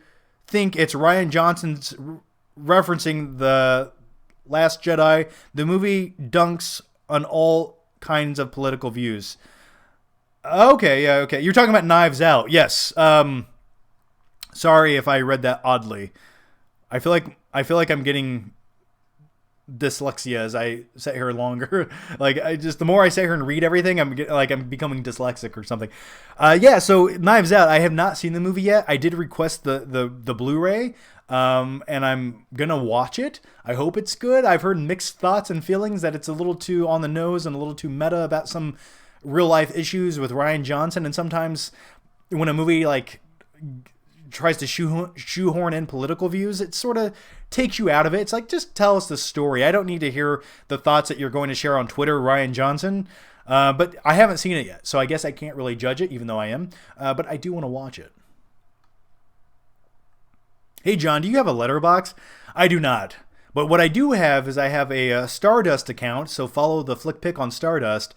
And what you can do is I post reactions to like every new movie or movie trailer, and you can give it like a rating. So that's what I like to do because you can see like a 30-second reaction of me talking about it. If I started a Letterboxd, it would take me 6 months to catch up on posting every movie I've seen. Thoughts on It Chapter 2. I have a movie review all about that if you want my in-depth thoughts. It was sort of underwhelming. It was a letdown, I guess you could say. It was sort of a mess of a movie, but mildly entertaining. The coolest thing about It Chapter 2 was when I went to go see the screening of it in Nashville, there was actually a few WWE wrestlers sitting a few seats down from me, so I got to meet them after the movie, and that was sort of cool. That was sort of like the highlight of seeing the movie. I have a particular set of skills.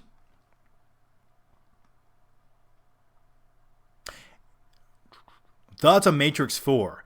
Yes, please. I'm excited. I can't wait.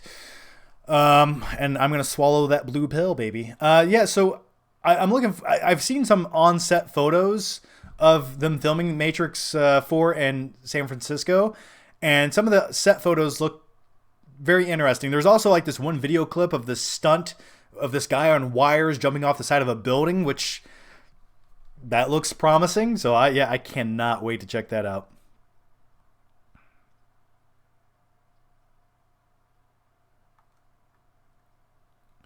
Favorite mob movie?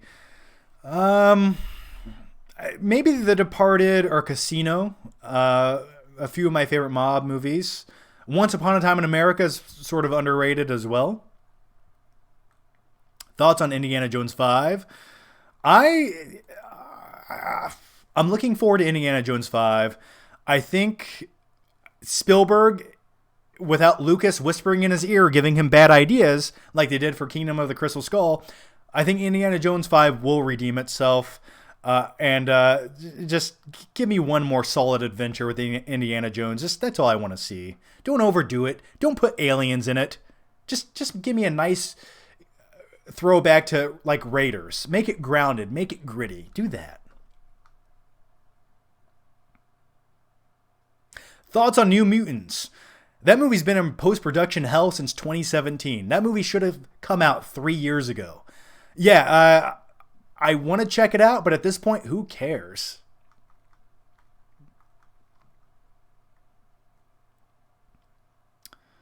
Thoughts on The Conjuring 3? I think I put that in my most anticipated movies of 2020. I love a good horror film. I like the first two Conjuring movies. I definitely think the first one is the best. And I hope it keeps with the same quality. I think we need a good horror film because the Annabelle sequel and spin-off movies are all atrocious. Just bad. Just bad movies. Have you seen Spider-Verse? Yeah, I've seen Spider-Verse. I really liked it. And plus, Nicolas Cage is in that movie, which is hilarious. Mad Max sequel? I've heard that they're starting production on a new Mad Max movie, or they're going to next year. They need to start that now. Mad Max Fury Road is probably my top 20 movies of all time, and to not have a sequel to that by now is really it's a letdown, and I need that. I need to go back in that post-apocalyptic universe, and I want to see a new incarnation of Lord Humongous. I just want to see a muscle-bound, baby-oiled guy wearing a hockey mask with little strands of hair on top of his bald head. Leave the fuel, and I will spare your lives. Ricardo Franco, thank you for yet again another super chat, Ricardo. Thank you so much. Do you think Tom Cruise would finally win an Oscar if they add Best Stunt category? More excited about Top Gun 2 or Mission Impossible 7? Thank you, Ricardo. Good question. Yeah, I think they should have a Best Stunt category in the Academy Awards. I really do. Years ago, I remember Fox having this show. It was an award show for stuntmen, and I thought that was really cool. And I remember Arnold like hosting it or presenting it. And throughout the television show, they would have like stunts happening, like guys falling off stuff on fire. And it was like, this is how an award show should be. But it didn't last very long. So, yeah, I think Tom Cruise would just win that award every year for like the next 20 years. I'm probably more excited. I'm excited for both of those, actually, for the same reasons. Practical stunts, Tom Cruise actually performing these stunts. They're not standing in front of a green screen for both movies, and you're going to get two great action movies. The more I see about Top Gun, I'm pretty excited. But probably Mission Impossible 7. I just think as far as the story goes and the characters, I'm a little more intrigued. But yeah, I want to see both of them. All right, guys, I'm going to take a quick 2-minute break. Just like 2 minutes. If you guys want to go grab some popcorn, grab a refreshing beverage, and I'll answer some more questions, take some more super chats, and I'm going to try to find some questions that I may have missed. So yeah, let's take one quick break. And if you guys have to take a restroom break, I would recommend doing that now. So yeah, I'll be right back in just a few minutes. Don't go anywhere.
Okay, we're back.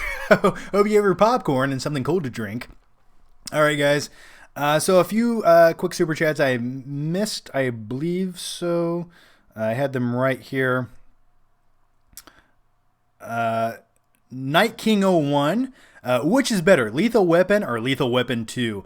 I'm probably going to go with the first one. I got to go with the first one, but 2 is also enjoyable. There's like little sequences. And I remember the villain in part 2 being more interesting. Wasn't that Gary Busey? Wasn't Gary Busey? No. Am I crazy or what? Am I getting something mixed up? I remember the first Lethal Weapon the best. Once again, I need to go back and revisit those movies. Like a few of them blur together with me. Does that happen to anyone else? But yeah, I'd probably go with the first one. But Joe Pesci... Joe Pesci was more of a character in the second and third movie, wasn't he? It's too tough to say. I keep hitting this stupid mic. Carter Lovejoy, thank you for the super chat, Carter. Here's an idea for Disney: an R-rated Mickey Mouse animated film with satiring and mocking the things Disney does. That could. Yes, I don't. What? I mean, it would just be Mickey Mouse swimming around in a big pile of money all day long. Like, I don't know what else they would do, but that could be an interesting concept for a movie. Geek Truth 64, thank you for the super chat. Best quote: "First I pollinate, then I punish." Yeah, that was my quote. I made up that line for Stuckman's movie in the shower the night before we recorded that, and I was so proud of it. And I need to make a T-shirt out of it now. Let's see.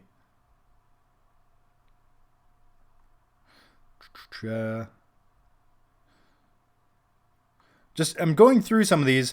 The way this is all set up is really complicated, and I don't think I'm getting all my notifications on something I'm using here. So I'm just trying to make sure I answer everyone's questions.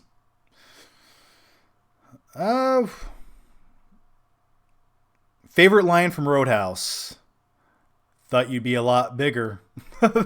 Maybe that? Roadhouse is so phenomenal. The name's Dalton. No, the best line from the movie Roadhouse is this: "Pain don't hurt." Pain don't hurt. Wise words from Dalton. The best cooler in the business. Yeah, the Roadhouse is like a movie I would have wrote when I was 13 years old. But I love it. I love Roadhouse. John, thoughts on Scorsese's film, or thoughts on Scorsese's next film being a Western? Yeah, that's one genre I want to see him go for, because he's mastered the mob genre. We get it. It's great. But having a Western film is what I would love to see, because Scorsese is a master, and I think that'd be a really fun genre, because we don't have a lot of new Western movies anymore. Like the last really great, memorable one that we had was, I guess, Django Unchained, and I like that setting. It's sort of relaxing to watch Western movies. Just something about them put me at ease.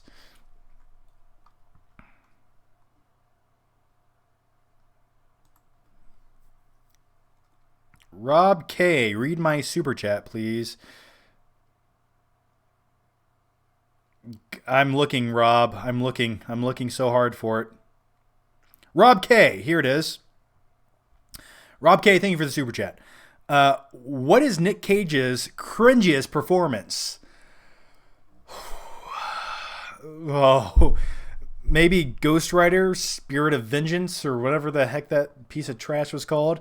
I don't know. Why don't you guys chime in? Let me know what you think Nick Cage's cringiest, not worst, but cringiest performance is. I'm really, like, he has so many bad performances, but at the same time, the worse his performance is, the more I'm entertained by Nick Cage. Mandy. Yeah, a lot of people like Mandy, and I'm like, why? Like, I liked the first, I liked the last 15 minutes of the movie where he just loses his shit and goes on this raging psychopathic murdering spree, but other than that, I didn't really like it. What's in the bag? A shark or something? That's also a great line. Yeah. Thoughts on National Treasure 3? I always really enjoyed the first National Treasure movie. I thought the second one was just boring. I was always hoping that they'd make a National Treasure 3. Is that in production? Are they working on that? I don't know why Disney wouldn't make a National Treasure 3. I'm sure Nicolas Cage will be in it because he stars in 3 movies per week, and Disney will pump out everything. And the National Treasure movies did make money at the box office, so it is always baffling that they don't capitalize on the things that are actually working sometimes.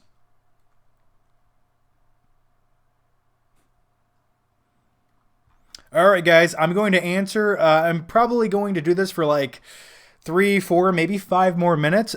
So get as many questions in as you can, because we have been doing this for 2 hours and 8 minutes, and I was planning on doing this for 1 hour. And by the way, guys, look forward to a new weekly live stream every week right here on this channel. I'm going to aim to do it every Tuesday night. I will announce the time, the day, or send you guys links. So definitely follow me on Twitter and Facebook and wherever else you can follow me. But yeah, look forward to doing this every Tuesday. So if you guys want to join me next Tuesday, same place, same time. Well, maybe close to the same time.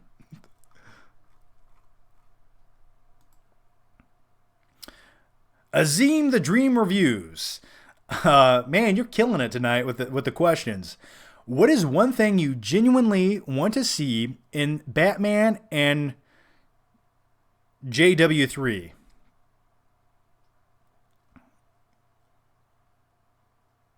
Okay, Jurassic World 3. I'm sorry. You're referring to Jurassic World. I was thinking John Wick 3. I'm sorry. Yeah, one thing I definitely want to see is in the new Batman film. I want to see what they're probably going to give us. I feel like that detective version of Batman, where maybe he needs to actually solve something and kind of have a suspense type thrilling Batman story, that would be fun. I think that's the tone I really want to see. And just give me a cool Batman movie. Just give me that cool Batman movie. I mean, if it's grounded and gritty, that sounds good to me. That sounds like a good time. For Jurassic World 3, I just want to see Jeff Goldblum ride a dinosaur. I want to see Jeff Goldblum ride atop a dinosaur. That's what I want to see. That's all. I'm kidding. I would like to see a good story. And it sounds like with dinosaurs roaming the planet, that could make for a really interesting time. So those are my hopes with those movies. Best movie of the decade, not Inception. I'm glad you said that. Best movie of the decade. I actually typed out a list of like 30 movies one day, naming all of my favorite movies of the last decade. And for me, my personal favorite movie of the last decade is going to be Nightcrawler. Steady hands, steady hands. For me, that's the most rewatchable movie. That was like lightning in a bottle. If when I watch a movie like Nightcrawler, I'm so jealous that I didn't come up with that and write like a screenplay, because that encapsulates everything that I'm interested in. It's sort of like, if you can't have a movie about a guy making weird YouTube videos at night, well, now you can have a guy who's recording crime and selling the videos to the news. It's sort of like the same concept of what I do in a way. And I like sociopathic characters. Jake Gyllenhaal is one of my favorite actors, and I like the dark comedy in that film. And also, it's like super well filmed, especially for the budget they had. I just think Nightcrawler's a near perfect film where it moves so quickly and is so entertaining that the movie flies by. Like, I can watch Nightcrawler once a month, and I'll be an hour into the movie, and I feel like 10 minutes went by. Damn5271. Bat nipples? I mean, yeah, there's some bat nipples back there on Batman. You can never have enough bat nipples. That's my motto. Harry Nigan, thank you for the super chat, Harry. Thoughts on Hereditary, John? I know some people who really like that movie, and I think that movie is very well made. I think visually speaking, as far as the technical aspects of the movie and the look of it, I think it's great. I think some of the story, or I'm sorry, some of the acting is also really great. It's this. I think it's the story where it falls apart for me. But there's also some great scenes along the way where I won't spoil it for anyone, but where the young kid's driving and his sister's in the back seat and something bad happens. That was a great scene. I liked that. I liked everything to do with that. But it was when it started going to like the cult stuff and it became a little too supernaturalistic, it sort of lost me. I was hoping it would just stay grounded. And then you had the end of the movie where I was like, okay, so they're all just hanging out in a treehouse? Cool. It lost me. Best Batman movie, The Dark Knight. I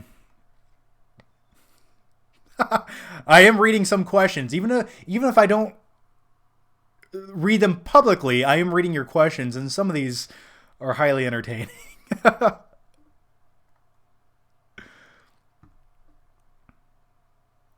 All right, guys.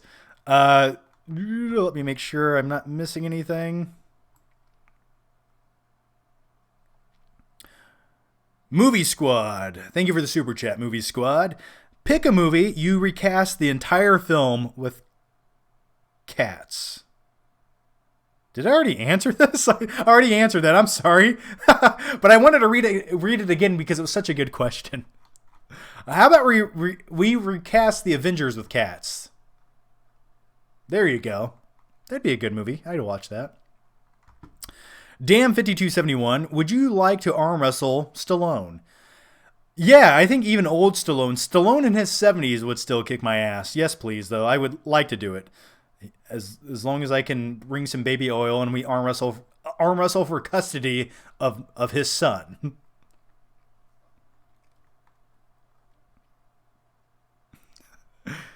Have you seen Spaceballs? Of course I've seen Spaceballs.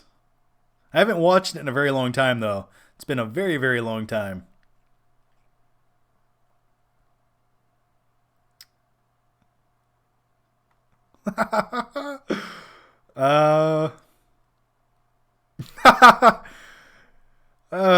Joey032998. Is that like the last 5 of your social security number? That's a please bang Jack's wife. Jack, I'm sorry. I'm gonna have to let you down today, buddy. But thank you for the super chat. What kind of camera do you use? Quality looks crisp.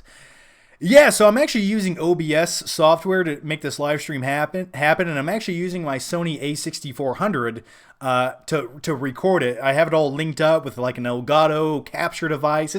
It's really complicated and convoluted, and it took a long time to get here. And I'm just anal retentive when it comes to YouTube videos, and that's why I didn't do a live stream for a while, because I was like, I hate the way I had a webcam. I used to use a Logitech C920, whatever it's called.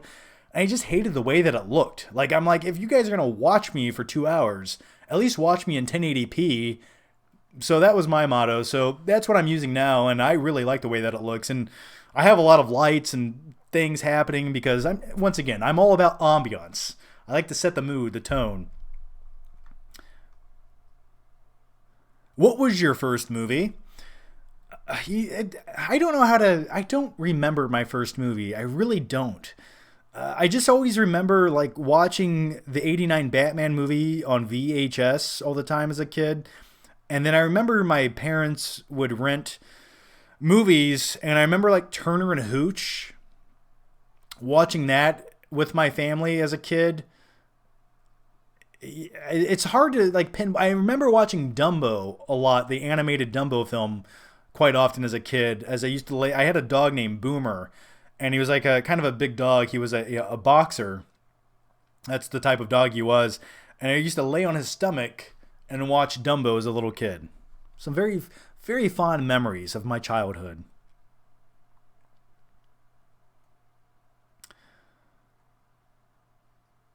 current thoughts on The Dark Knight Rises. It's got some issues. I mean, if you go back and watch that movie, it has some very blaring issues, especially pacing issues. And it feels like sometimes they were just trying to get the movie done. Like that. The more and more I watch the final showdown between Bane and Batman on those courthouse steps where they're fighting, there's like little moments I like about it, but they're just like punching each other in broad daylight. And I was hoping that they could have set that final battle somewhere a little more climactic, like with the scenery rather than on some courthouse steps. But that movie has a lot of issues, but overall I still love it. I still really enjoy it.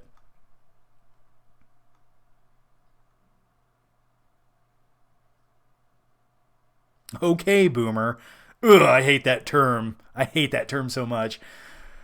Yeah, but that's funny though.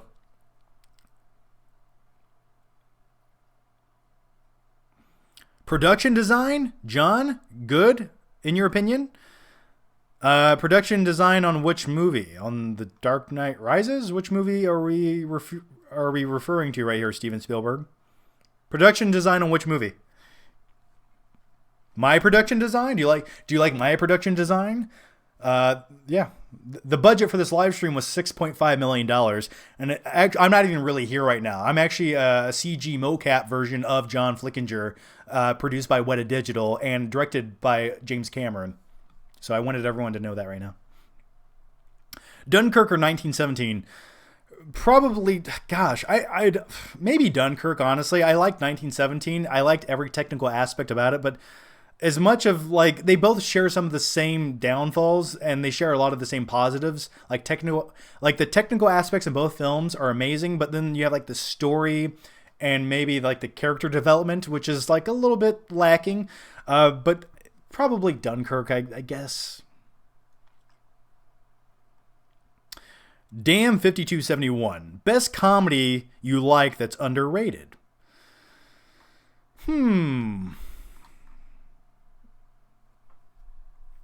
Best comedy that's underrated. I find comedy, a lot of movies that I like that are comedic or I find super funny, most people don't. Like, I like dark comedies. I think American Psycho is one of the funniest movies of all time. Let me look this up. Underrated comedy movies.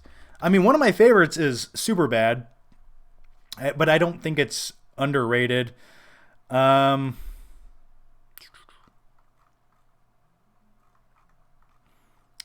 Yeah, I'm digging here for some underrated comedy movies. Wow, whoever made this list that's a terrible list. Someone put the Cable Guy in there. That's interesting. Kingpin. I think here's one. Kingpin, the 1995 bowling movie with Woody Harrelson. I love that film. It's hilarious. So I'd probably say Kingpin is an underrated comedy movie, and I think everyone should watch that. Even if you don't like bowling, go watch Kingpin. Highly recommend it. It's hilarious. Plus, it's like a kind of a road trip movie, and I'm a sucker for road trip movies.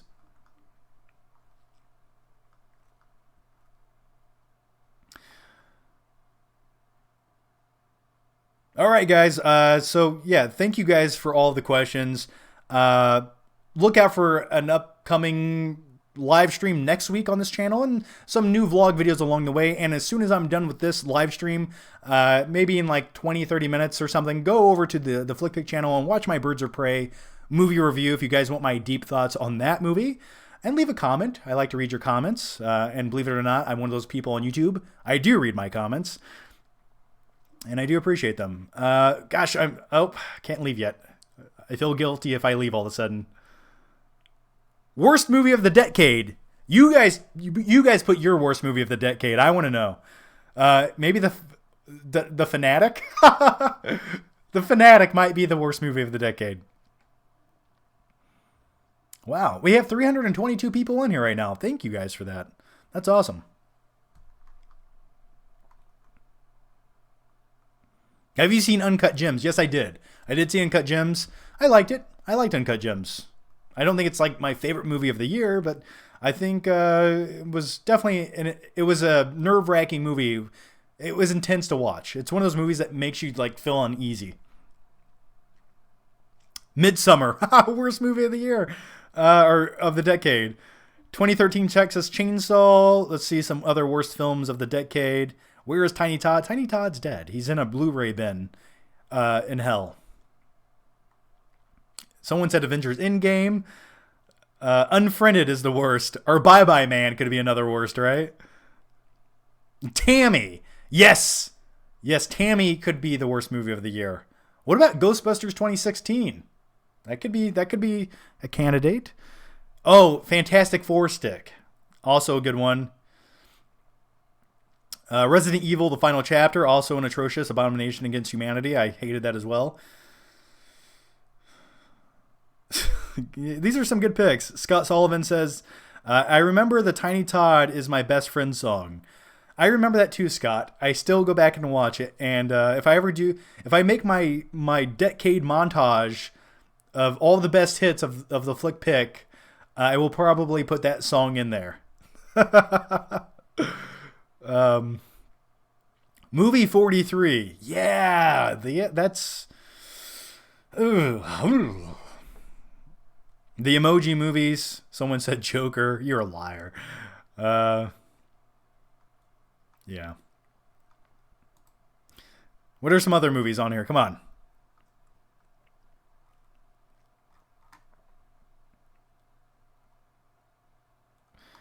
Let me just double check the questions over here. Odin's Movie Blog. Oh, hi, sexy. Thank you, Odin. By the way, once again, check out Odin's channel, Odin's Movie Blog. He is my co-host on my Patreon podcast. And now I guess it's sort of my YouTube membership podcast. If you guys are a member here on YouTube, I had some new members actually just join as I was doing this live stream. So thank you for that. And I hope you guys, I will upload the podcasts to that soon. And there's also some vlog videos on there right now. And I will do a monthly live stream just for members and Patreon members. So yeah, look out for those. And I definitely will be able to answer every question in those because it'll only be like maybe 20 people in those and opposed to 300 people. So look out for those videos. I hope you get excited. And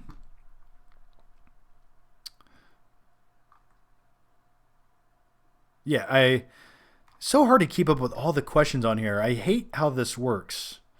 It's just like, it's overwhelming. I need to hire someone to come sit right here and make sure I get all of the questions. Because it's just like, all I see is a scrolling feed going like this. That's all I'm seeing right now. Thoughts on Far From Home?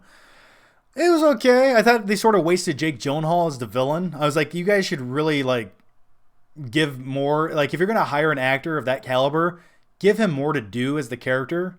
Like, don't just make him this disgruntled ex-employee.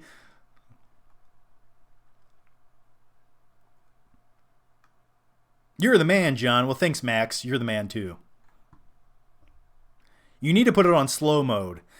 Yeah, but if I put it on slow mode, then I feel like I'll be looking at the same 5 questions for an hour and a half. I might try it next time. I might try slow mode next time.